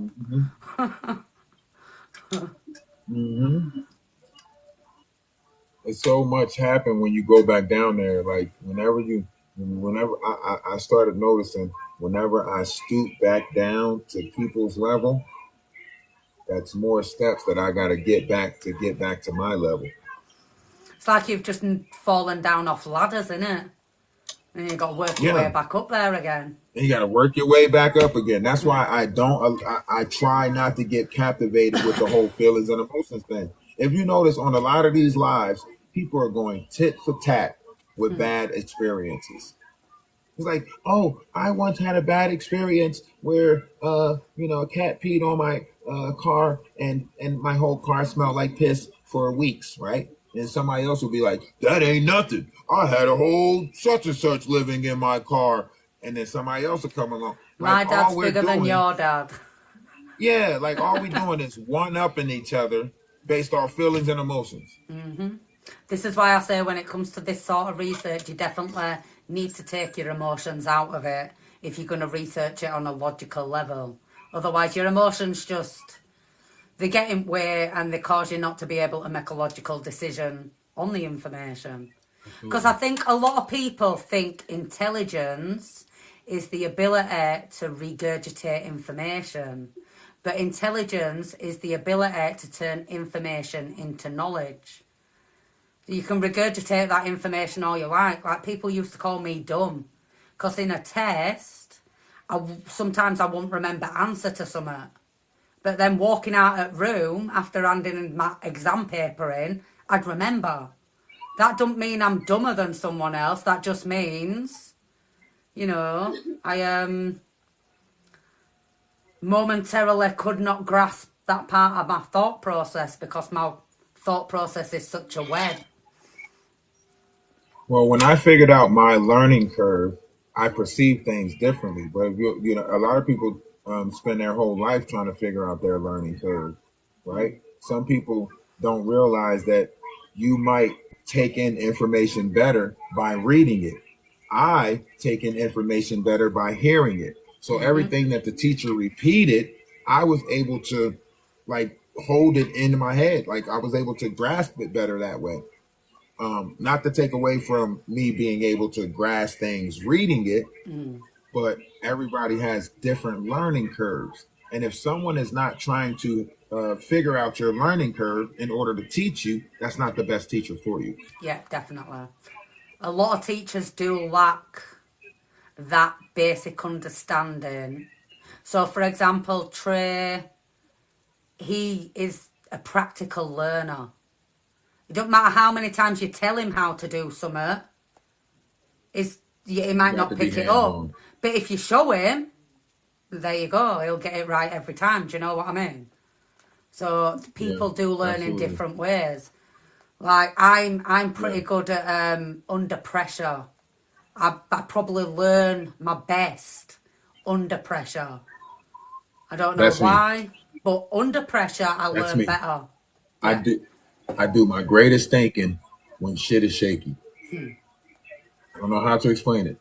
I literally, like, when I go back and think about certain events in my life, my most outstanding epiphanies have came when I was at distress. I think it's the ability of ADHDs to be able to live in chaos. Because if you think about it, our minds are pretty chaotic. So put that chaotic mind in a chaotic situation, it's sort of matching frequencies, isn't it? But you put that chaotic mind in a settled situation, it's sort of different Brother, put your headphones frequencies. on. You're watching one thing and you still got this TV on. Oh, hi, Anita. Hope you're okay. We've got a few people in tonight.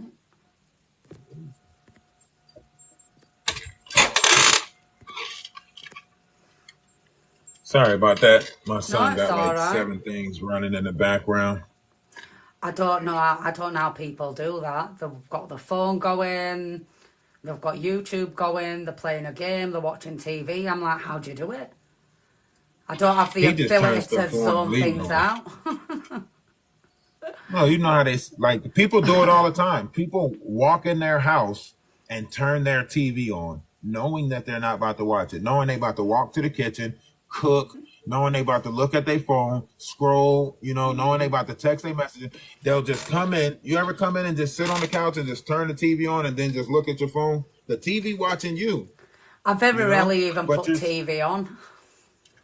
it's all background noises to me. Like, people just, like, think about it. If it gets too quiet, you're gonna be like, man, that's an eerie quiet. Like, it's eerie, right?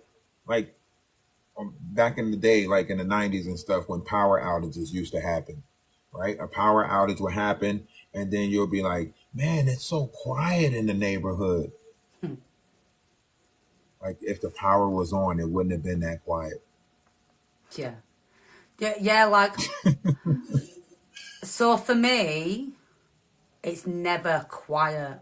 Even when there's no noise in the house, because my brain's always going, unless there's a load of noise around me that's stopping me from being able to focus on my own thoughts, then I can't say there's ever been a time that I've known actual silence. Like, I feel jealous sometimes of people that don't hear their own thoughts. Because I think it's wild that there's people out there that don't hear something in the head and can't envision an apple in the mind when you say the word apple. Like, I cannot fathom that. Like, I can't understand how that is even possible.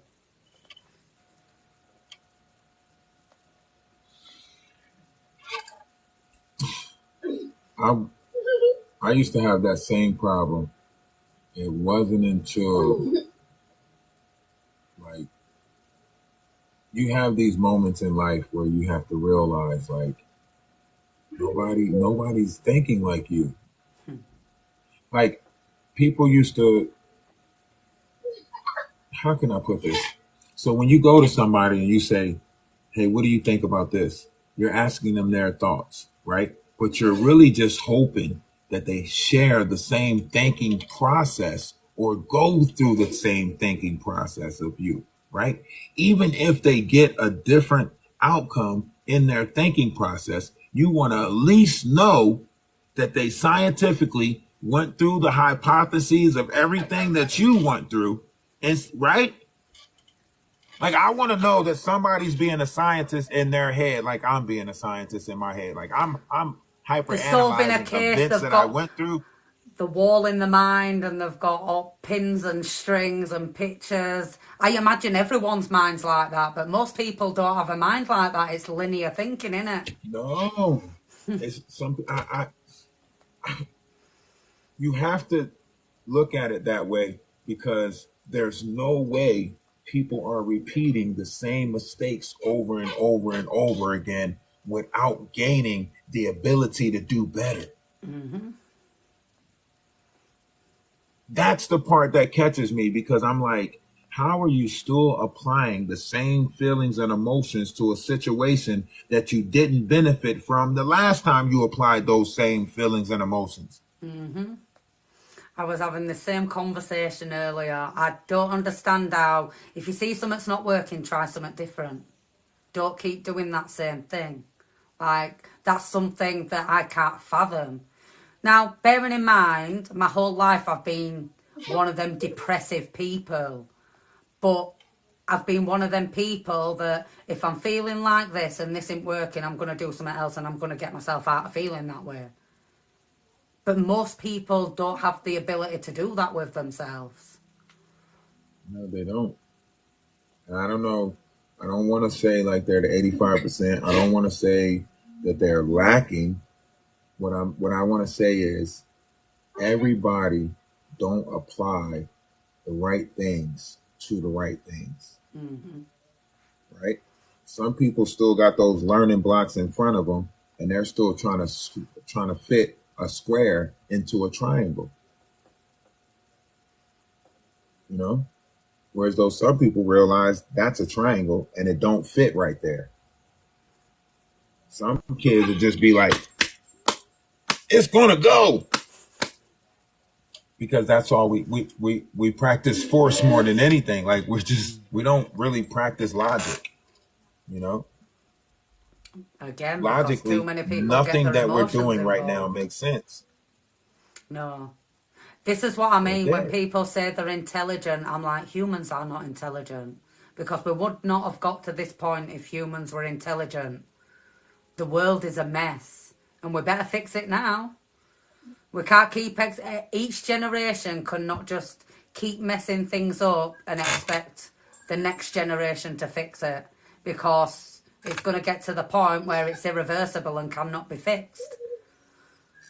And as much as we think we're going to pass on from Well, the this world, life and that's it, we're going to come back here and it may not be us in this vessel, but our energy is still going to be back here having to do it in another generation like it has in generations before. absolutely. And that's the truth of it right there.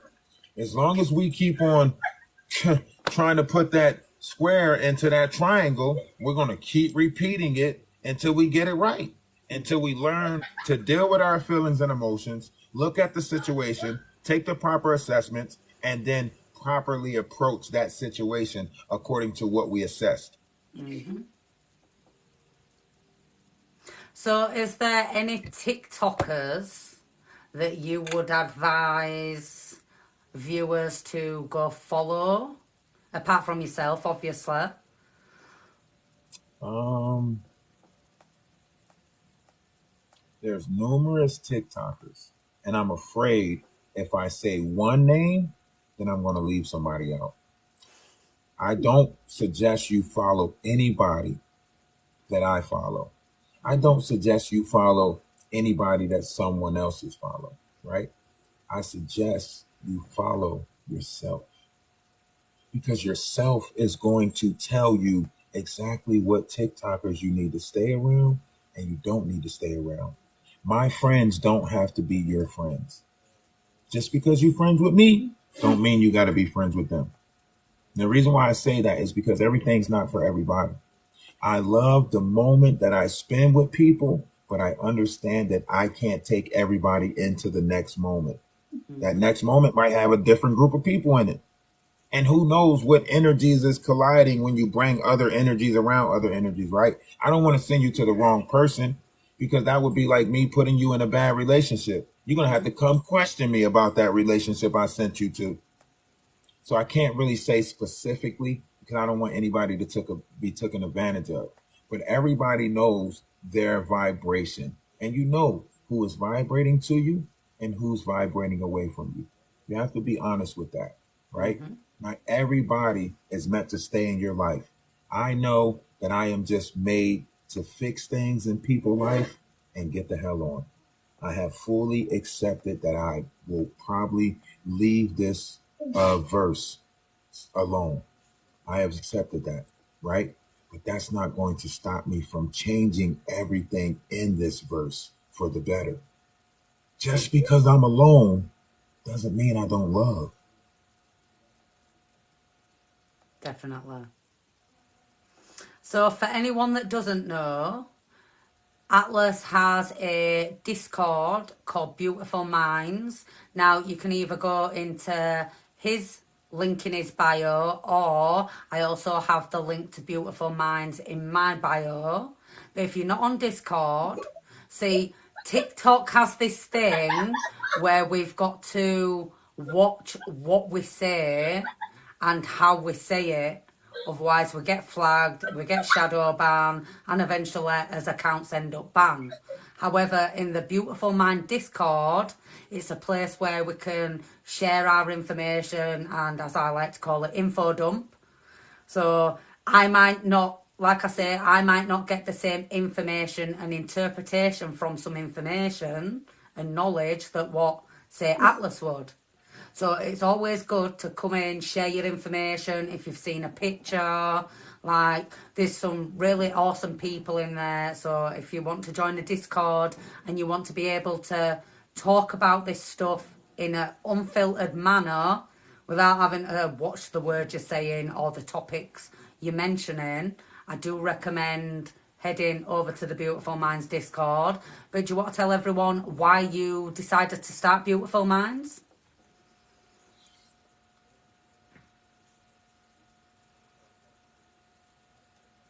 You ever feel you ever have that feeling like you are in the wrong bracket? Like okay. As I journey through this physical life, I haven't found anybody with the mindset until I created Beautiful Minds.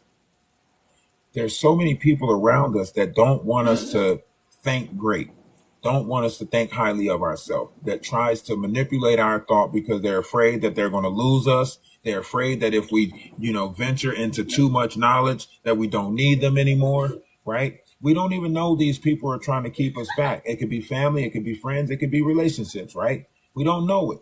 So we don't know about vibrational frequencies, and we don't dare to ever reach out for that sound because it's the unknown. And one thing about the unknown is we fear it. How do you get rid of that fear? By becoming a beautiful mind. Fear doesn't exist in a beautiful mind. Fear is absolute in a beautiful mind. When your mind is beautiful, even the bad things look glorious. And I needed to reach other people with beautiful minds. You know why? Because I feel you guys crying and screaming for that collective. You're the black sheeps. Everybody turned their backs on you. Nobody gets you. We need a place that we can call ours where we get each other. You know? Definitely. And like I said, it is an awesome place. I know in times where I've not been in a right frame of mind and I catch myself falling back into ego, all I have to do is head to Beautiful Minds, and there's always some wonderful soul there willing to give me advice and talk me down so that I'm not falling back into the old routines of explosion and ultimately damning the future for myself because I've reacted in a manner that I didn't wasn't going to elevate me in the long run. So again, if you're not part of Discord, if you just head to the link in either of us bio into the link tree, and you will be able to find Beautiful Minds Discord. Now, what I'm going to do is I'm going to change the last question because it was going to be, what's your overall goal? But you already answered that in a previous question, saying you don't like to put a ending on it. So, do you want to tell us a bit more about Pandora's box? All right. So, Pandora's box is a representation of the vessel. All of those things that you've seen in Pandora's box is a representation of the Solomon's demons that is inside the vessel of man. Pandora's box is considered to be that gate that allows it to be put into the forefront. Pandora's box allows that flood of all of those lower vessel demons to be put into your kingdom of heaven, where a war would start, right? Inside your vessel, Pandora's box will be that pineal, right? Because if you open up your pineal, there are going to be untold fears that will be revealing themselves to you. And because we have an idea of fear, we will place fear where it should not exist. Even right now with this whole UFO thing, these extraterrestrials are coming in peace. Our government is making us fear them. You notice ain't no UFO shoot down any of our crafts. You notice ain't no UFOs send no laser beams or any type of form of destruction down here to us. No matter how many times they appeared, we either captured them or had their craft or know about their craft, but never have they told you that they brung great harm to us. And even though they know they are equipped with technology that they have no chance against,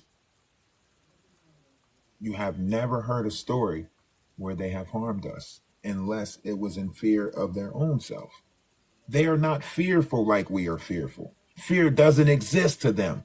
Fear only exists to us. And someone knew that and someone played upon that. So now we're applying fear to everything of the future. And we all know what happens if you ignore fear, because the movie After Earth taught us about that, didn't it? Again, see, this is a problem that I've had for a long time. So I cannot just sit down and read a book. I cannot just sit down and watch a movie.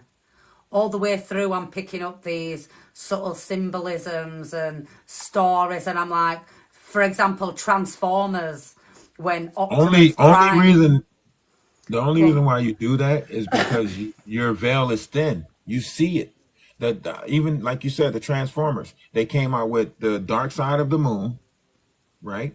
They came out with the ancient ones, talking about the old ones, right?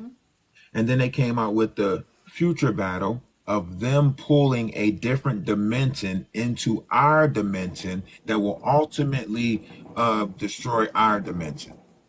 Now, what if some of that was true, but the destroying of the dimensions was false? You're placed on fear for no reason. All of these things was building up for this fear. Pacific Rim, Godzilla,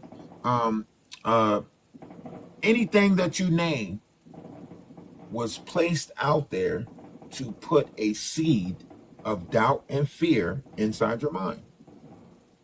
I always said that when something that looks like the devil reveals itself, or what we have told the devil looks like, it's probably going to be a creature of peace that's here to save us. And because in our minds that's what the devil looks like, we're just going to fear it and try and stop it, because that's the image we've been taught to fear.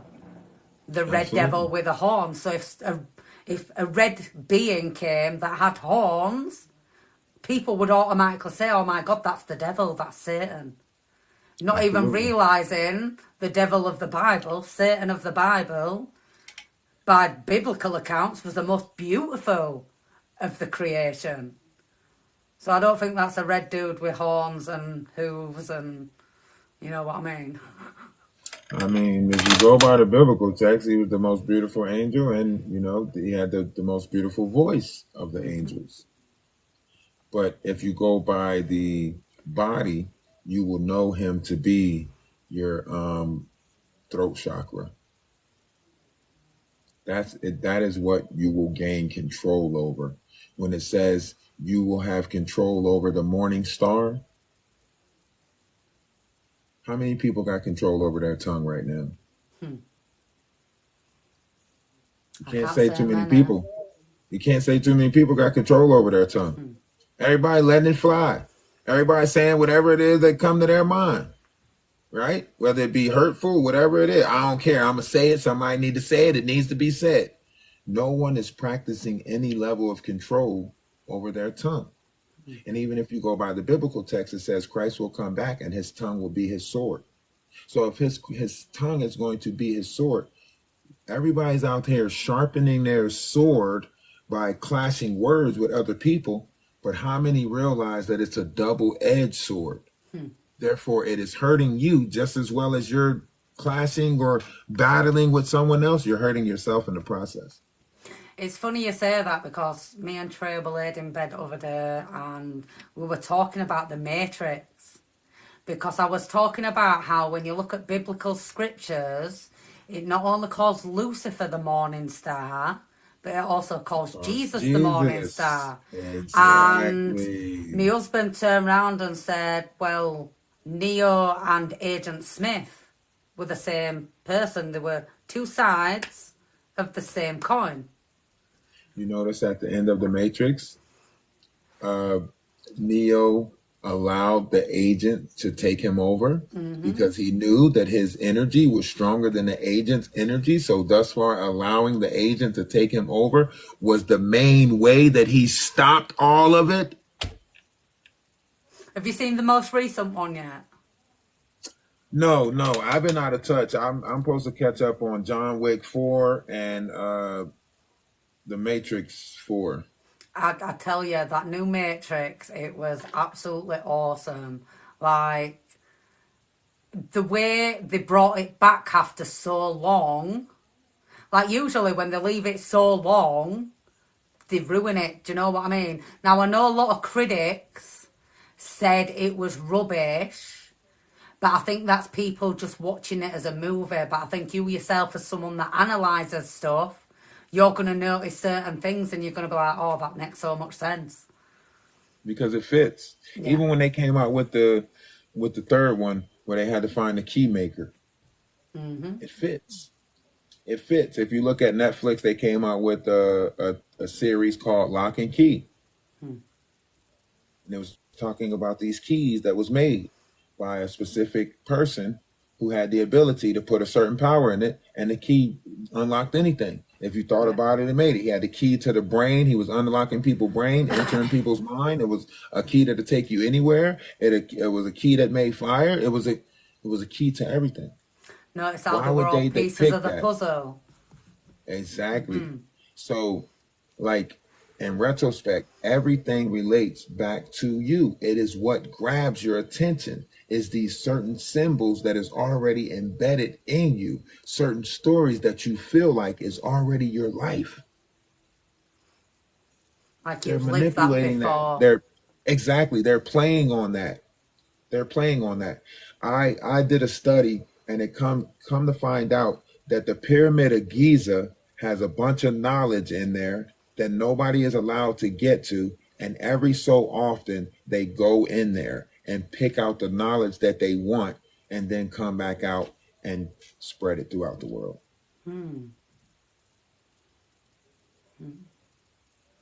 What do you think the pyramids were? Based on your collection of knowledge and the theories that you've developed? I think the pyramids, it's just like everything else. everyone wants to make their mark on history or leave some type of reminding of their civilization or their people or whatever it is. When you come to the realization of a lot of things,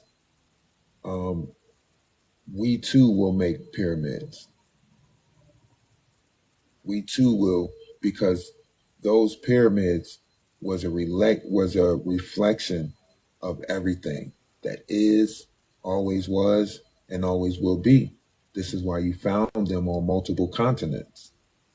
It was energy sources, alchemy, along with our collective energy that we give back to Gaia. There's no telling what actually turns on inside that pyramid. We don't know because we've been cut off. We started putting sandals on our feet to stop us from transferring energy with Mother Gaia, right? We started putting gloves on our hands, stop us from transferring energy with each other. And then division set in. So now we're not even in a 6-foot radius of each other in order to feel the etheric field that's around the physical body. Do you know, it's funny you say that because everyone is going to get sick of me referencing the Dark Crystal. I know they are, but in the series Age of Resistance, in the Dark Crystal, the reason that Mother Olgra cannot hear the planet anymore is because she turned her eye away from the planet and to the stars. So she was focusing so much on how to become greater in the heavens that she forgot about the planet, which then ended up in turmoil because it wasn't being looked after anymore. Which stopped her greatness from the beginning. Yeah. And that's how she ended up getting tricked, and the crystal ended up getting split, and then you had Skeksis and... Oh, golly gosh, and we all know how Same that thing went. now. We see that happening now.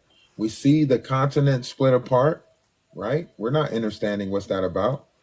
Well, maybe if we unified, they might unify back together. That part. Why are we not trying that? We done tried everything else. Definitely. We done tried everything else but unity. We done fought with every weapon but love. I like to try something different. I don't want to keep on defining the definition of insane. I don't want to be the definition of insane no more. And we can't keep repeating history. There's no logic in it. It's a good thing that the universe has aligned with us for this great moment right here. So a lot of people think that we're just saying like we don't want to. Really, y'all ain't got no choice but to come live this reality that we live in of positivity. The universe is shifting whether you want it to or not. It's the people that's going to be stubborn. The universe is going to shift whether you're with it or not. And you can be stubborn and keep yourself in that root chakra or that third D and create a hell for yourself. You're well within your rights to create whatever type of reality you want to exist in. But after experiencing the hell that I experienced, I'm looking for a little bit of heaven now. Definitely. And we can create it together, like I said, with unity. Right. Does anyone of the guests have any questions for Atlas? Because that's my questions done now. So I will give you the chance if any of you want to ask him any questions. Say no.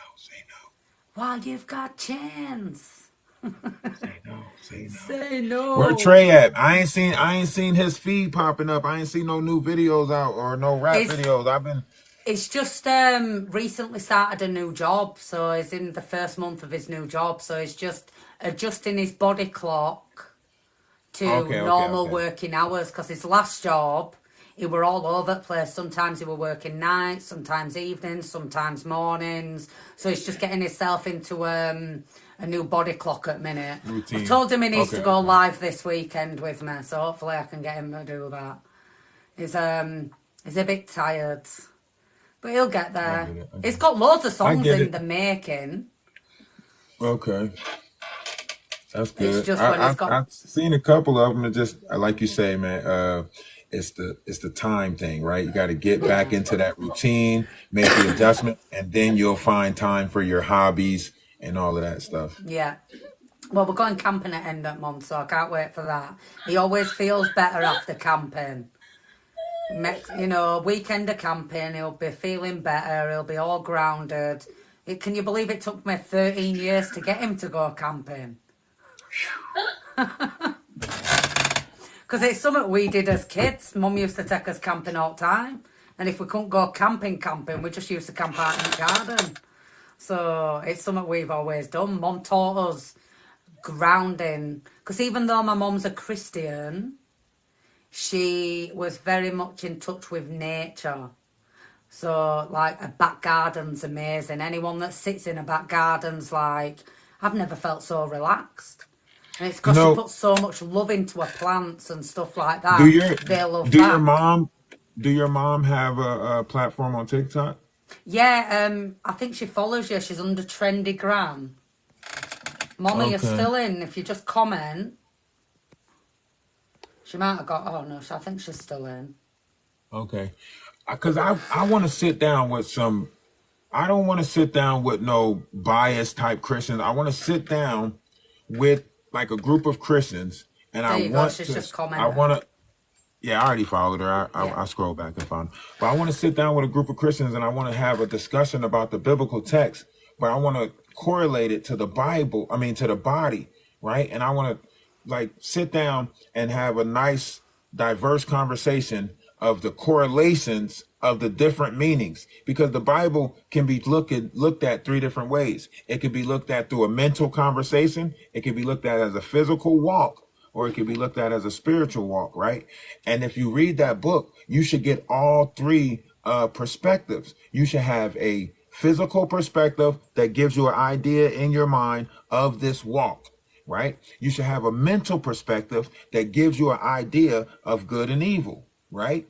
And then you should have a spiritual perspective or a body perspective that lets you know that you are a part of that story. A lot of people feel misplaced in this Bible because they feel like they're not a Jew based on the definition of what they tell you a Jewish person is. And they feel like they're not a Gentile due to the fact that none of us really know what the hell a Gentile is. So if the Definitely. Bible's only talking about Jews and Gentiles and you don't represent neither group, how do you find yourself in that book? Well, I'm sure both my mum and my Auntie Gail would be willing to do that. So my mum's always been Christian, but my Auntie Gail, she only recently converted to Christianity, but all through me growing up, she practiced Wicca. So it'd be nice to have that different level of Yeah, Christianity bring her running to the through, table yeah. too, because I So, got some daughters of Lilith conversations that I want to have too with some people if they're up to it. I don't like to do the Lilith thing because that divine feminine energy. Ooh, y'all always want to fight. But yeah, I like to sit down with diverse, different people. So it should be great. It should be great. even though my mum's Christian, she doesn't believe in forcing people into a religion. So even though she were Christian, she brought us up that you can make your own choice. Here's all the information, read it for yourself, and you decide for yourself. Do you Yeah, know what that's I how mean? I am. So, That's how I am with Seven. Even though I tell him that meats are bad and I'm vegetarian, I still go out and get him a burger because he has to make that decision for himself. Plus, he's already his machine is already formulated a certain operation. It's the same thing with anybody else's body. You got to wean your body in order to change the operation, like yeah, anything else that we do.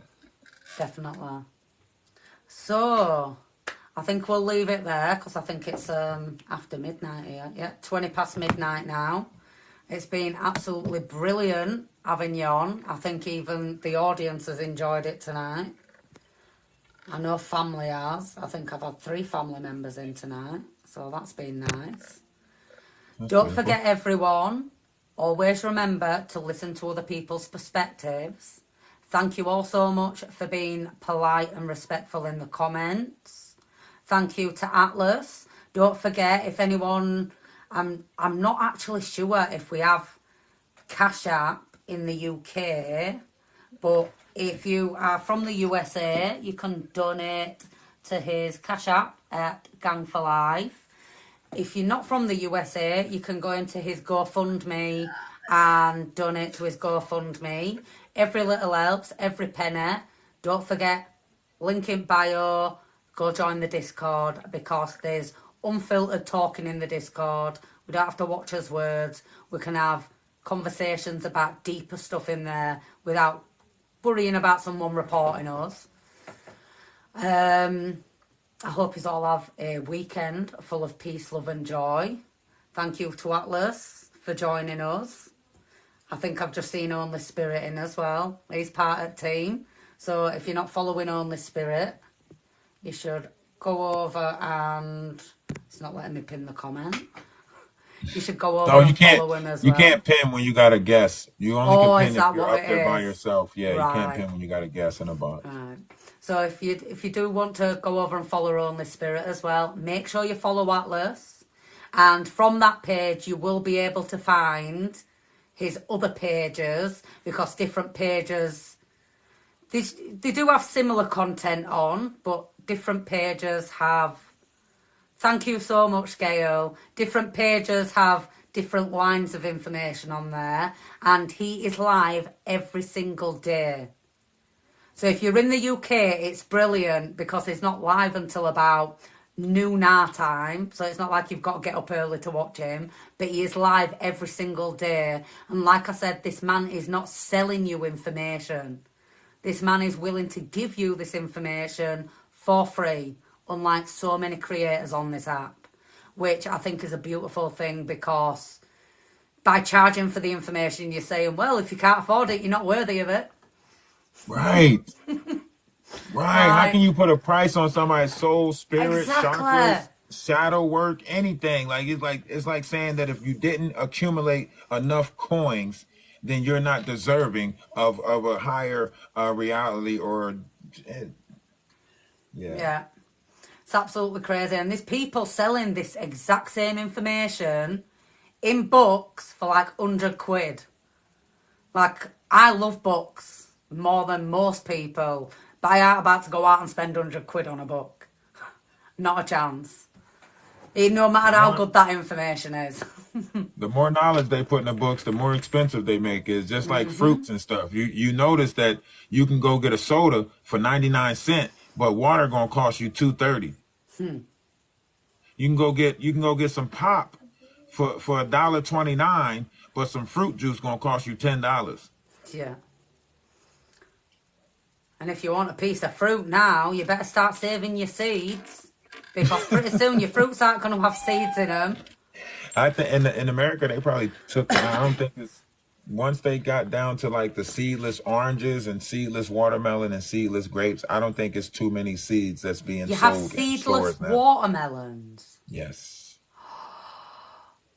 Oh my, that's mental. If there's no seeds in it, I don't eat it. Oh, I couldn't imagine. I've even got my 8-year-old nephew, every time he gets a melon from shop, he's like, don't throw seeds, Mum. We need to save them. Right. Because I literally collect any seeds I can, just put them in my seed box. I do a thing called the Gift of Life project, and I plant seeds every year, like fruit and veg trees. And then once the saplings, I just give them out to the community. So over the past 4 years, I've given out like 1,000 fruit and veg trees. That's and good. Hopefully, even if 0.1% of global population took place, that's like 8 million new fruit plants. Just 8 million apple trees. There's 1% of us. 0.1%. Damn. If we did 1%, that'd be 80 million. Oh yeah, 18 or so 80. I've been trying to get people involved in it for years, but it's not catching on. So that might be something to work with. Well, I know a lot of people are now using copper and crystals in their growing process. A lot of people that come on my platform that I run across, that are truly interested, they're saying that they're switching up the way they actually garden. So, and then it's a lot of people who are doing neighborhood gardens. So basically, Yep. they're just like walking around eating watermelon, spitting the seeds out in the park, and then later on they come back and it's a watermelon growing in the park somewhere. You know, potatoes is like that too. If you just take potatoes and just throw them out there, the ground will take them back and they'll grow So easy potatoes. to grow with potatoes. Mint, strawberry, raspberries. Got to be careful with raspberries though, because they just take over. But Yeah, it's free food, isn't it? So, that's how I want to do. I want to get a nice little area, have our own fruits, vegetations, and eat off of that. You know, we only venture out into these other communities every so often because you don't want to deal with that negative. It's too much in the world. But if I feel like if we make little small communities for our collective positive, then we can choose when we have to venture out into that negative. We don't just have to bask in the negative, kind of like we're doing now. I would like to be in a neighborhood that is full of collective positive people. Can you imagine being in a neighborhood like that where you don't have to worry about locking your door? it'd be lovely, wouldn't it? It'd be I'll mess absolutely around and sleep amazing. outside. I'll probably sleep Yeah, outside every night. this is what I mean. I do have a little community garden so neighbours' kids can come and help themselves to strawberries and stuff, you know. So they're not coming in my garden and messing about with everything. But they love it, you Absolutely. know. Well, oh, Well, hi. HVT, I see you in the building. Appreciate you for stopping in. As always, that's another person from the Discord. As y'all already know, Triniview, Trinity, she's from the Discord also. She's part of the family. She's part of the collective. If you guys are not following her, anytime she pop up on my page, I'm going to tell you to follow her. Anytime I come across her page, I make sure I drop in, just like I do other people's pages. This is all about the collective. This is about all of us, right? If I can leave you with anything, I want to say that one's image of oneself should be greater than reality. So if you're not thinking highly of yourself, you shouldn't expect me to think highly of you. Definitely. And remember how powerful those thoughts are. Absolutely. Put out negative, you're going to get back negative.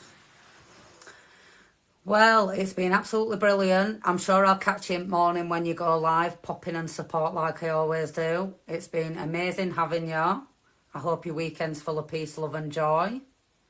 Same to you, everyone. I think most people have gone now, but HVT, brilliant as always, and Only Spirits being in. Thank you so much for coming along and supporting.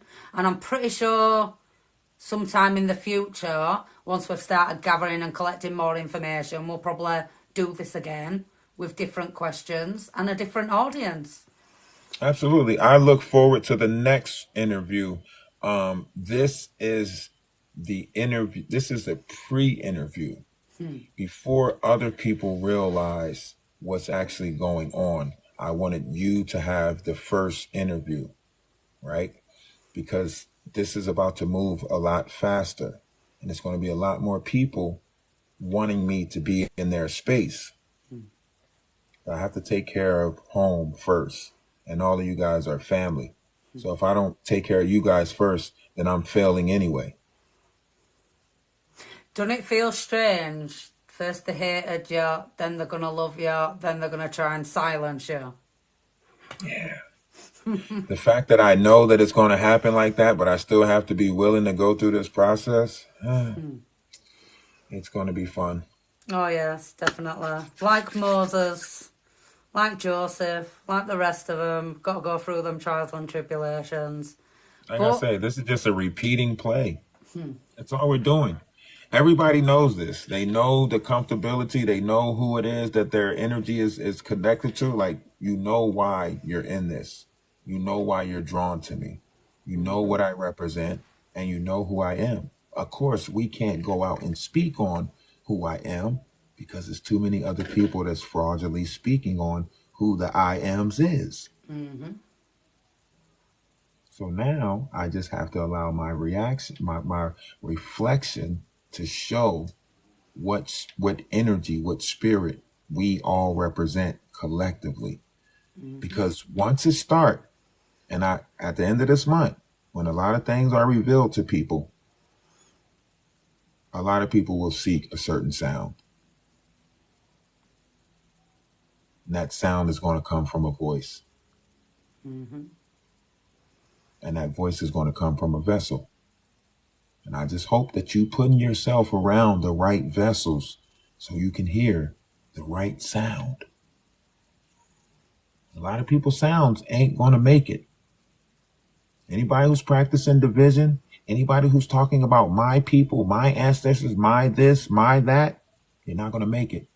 If you don't realize that we are all one, if you don't realize that we are all together in this, you're going to fail. A new nation is being born right now. You can either be a part of this new nation. It's the same story. We're in the time of Noah. It's a couple of us that's down here that's told that we're supposed to gather, that we're supposed to build something greater. We will be the ones who continue while we watch all of them fold. But that's a story for another time. Yeah, definitely. Thank you again, Atlas. Thank you so much for joining me. I'm so glad we finally got to do this interview because you were literally like the first person I asked. Like the first person I wanted to interview, but you're very busy compared to me. So thank you so much for taking the time out of your day, your evening to come and speak to me. Anita, make sure you give him a follow because he's always got some amazing topics and he's live every day. The next time around, you're going to have so many people in here. The next interview, you're going to have so many people in here. Your head is going to spin. So like I gave you this interview because I want you to get comfortable with this format. Yeah. Because like I say, I'm not just making this great for myself. I'm making this great for the collective. So I want you to get into the practice of doing this. So that way I'm going to send people to you to come to you for an interview or however you look at it. So I'm going to send greater people to you for interviews. I'm working towards that right now. But like I say, I don't speak on things. I just do it. Right? I don't go around looking for brownie points for it. I don't go around and telling people, hey, pop up in my live. I'll give you a shout out. I just do it.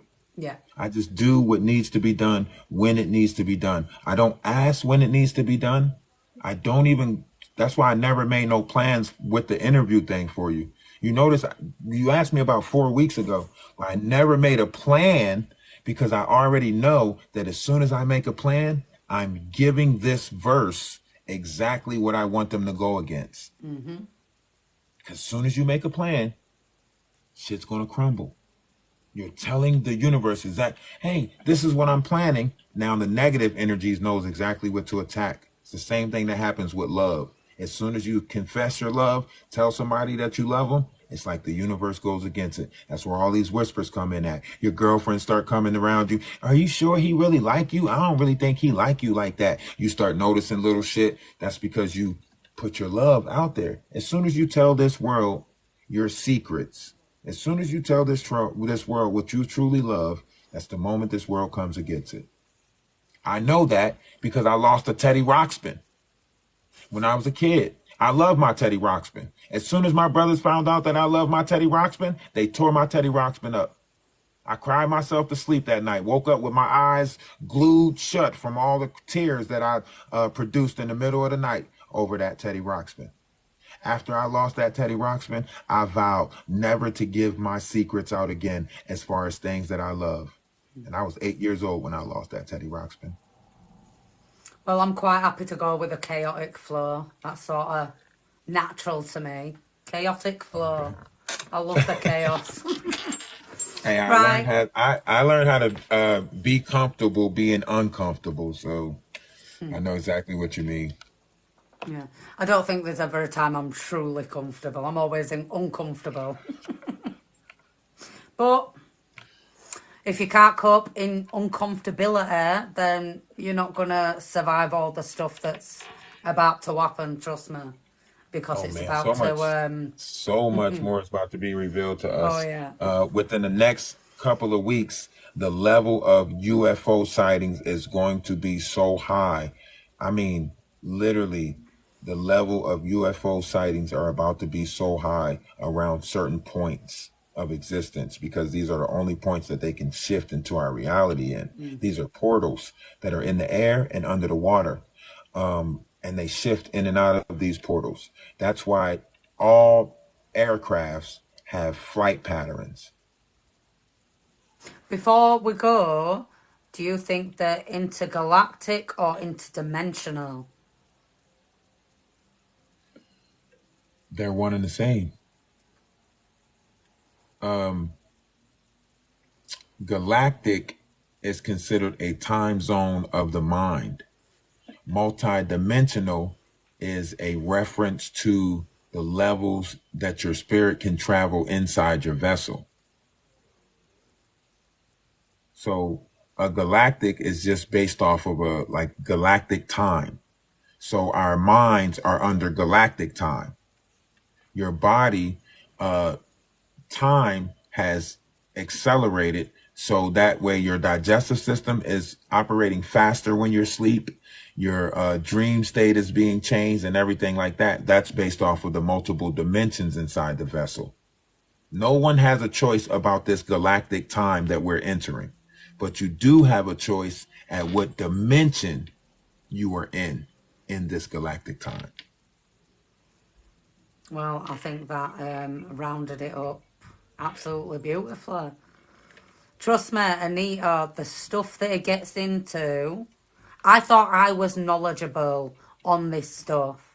And the images he brings forward and the way he explains it is in a way that I wouldn't even think to articulate it. So this is why I always recommend him to people that I struggle to articulate, because I can only articulate it in that one theoretical way that I talk about. Whereas he's gone to the trouble of finding a way to explain it in as many understanding as possible. He's an absolute brilliant teacher, I promise you. You'll love his material. So I'm going to go and have a cup of coffee now, because I've been sat here 2 hours without a coffee. I'm so upset that you even brought up coffee. I've been on my 30-day fast on my liquid fruit diet for like, I ain't have coffee in like 3 weeks, 2 weeks now. I had a whole. So is It's coffee okay. not classed as liquid, like part of the liquid diet, or you're only allowed like water and fruit? No, it's just the fruit. I'm on a fruit diet right now. Coffee causes mucus in the body also. So I'm trying to decalcify my pineal. So I'm working with berries for my nervous system. I'm working with other fruits and vegetations. And that's not even including the small microdosing that we're supposed to be doing in order to get certain levels of our mental back, right? Coffee, it's good for your cardiovascular system, even though it dehydrates the body. It's good for your cardiovascular system, but because of the creamers and the sugars, it builds a lot of mucus in your nasal passage. A lot of coffee drinkers don't realize it, but when they wake up in the morning, it is phlegm that you usually disregard in the morning. Like you usually have to discharge phlegm in the morning, right? Or after you drink a cup of coffee, you usually go to the bathroom. These are ways that your body is pushing out the imperfections of coffee grinds, because inside those coffee grinds, they're able to grind up metals and other shit that's not good for your body, that affects your mind. But if you drink gourmet coffee, which is the coffee beans, then you are actually taking in something that is more natural from the earth, as opposed to the grinded Right. up stuff that they can manipulate. So my job, I'm trying to do a scientific study on my body so I can eliminate the things that are too vastly manipulated with metals and anything else that could affect the pineal. Right. Because when that great solar flare happens, it's going to be your pineal that is going to be affected. And for anyone who has a calcified pineal, when that great solar flash happen, you're going to be a zombie. You're going to be a zombie. See, this is why I'm glad I'm allergic to fluoride. So I've never I use used fluoride charcoal. toothpaste before. Yeah, man, that fluoride toothpaste messed my whole teeth up, man. It Messed up blisters my all teeth. inside of my mouth. It's awful. It burns, something You rotten. see, soon as you brush your teeth, your gums will start swelling. I used to use non-fluoride toothpaste, but because everything's gone up, I've just had to switch to baking soda, which seems to do a pretty good job. So, but we're all gonna learn, and we're gonna learn together, and we're gonna share us information. And Absolutely. this time next year, we're gonna be in a brilliant place. I can promise you. Yes, I already much see better. that vision. I mean, we can make this the anniversary day for the interview next year, and you can mark that down, and we'll do an interview based off of from this point to the next point. The following year, or 12th of 6 months down the August, line. one Yeah, year yeah. later. One year later, so that'll be a great thing. But due to the fact that we are all a collective, we're going to find ourselves in this position, and we'll sit here and talk forever, because whether you want to believe it or not, you might have been tired, but due to the fact that this is an intriguing conversation, your intellectual mind is feeding your body enough energy to stay in this conversation. Oh yeah. When I get into that excited frame of mind anyway, my mum was saying to me yesterday, when I get excited, you can feel the static energy coming off me, and anyone that sat Mhm. round me, their hairs are just standing up on end and trying to attract me. Because Same I'm thing with like, me. yeah, it's because when I get in that energy, I love it. That's why I don't. I try to take into consideration when I do feel myself vibrating like that. Whenever I'm getting too much knowledge or into something, it usually happens when I read books too. I Mm. put my when I can visualize the movie in my head of the book. It's books I read, and I seen the book in my head. So, you know, Did you read great the Harry mind. Potter books before you watched the movies? I seen the first two, the first three. The first three Harry Potter movies I seen, and then I just had to get the books. Mm. And then I read the Deathly Hollow series. I read that 2 times because that was a good one. The Yeah. same thing with the Twilights, like literally Breaking Dawn. I read that about 4 times. I remember when the movies come out and I was just so disappointed because it was nowhere near as fantastic as what my mind had created just Yeah, reading those books. they didn't even put as many people at Dumbledore's funeral No. as they had in the book. All the In way the through, book, I'm like, where's this bit? Where's that bit? He didn't say this. He said this. Well, they completely missed this bit out, and that's important to the storyline. that's exactly what I was doing. I'm like, hell no, they done dropped a lot of I done got so deep into Harry Potter. I went and got this book that's called it's Hermione's Exciting Stories of Barnum and Beetle. It's all their childhood stories, like the Deathly Hollows, the Threes, and all of those stories that they used to scare each other throughout the series of Harry Potter. I went and got those books. And now they got a new Harry Potter coming out. Yeah. Oh, as if. They got a new Harry Potter coming out. I think Lord of the Rings were worse for me. They proper destroyed those movies. I don't know. Smeagol was the perfect character for that movie because it shows you the lure of power and how much you will go against your own like self for that thirst of power. Like my precious Smeagol, my precious, so I just mean like as a whole, like, because you think about books, you get so much more information in a book than what you are on a movie. So there's certain things that people do not understand from watching the movies compared to if they read the books and they'd understand why a certain thing took place. Do you know what I absolutely. mean? Yeah, So that absolutely. movie were ruined for me.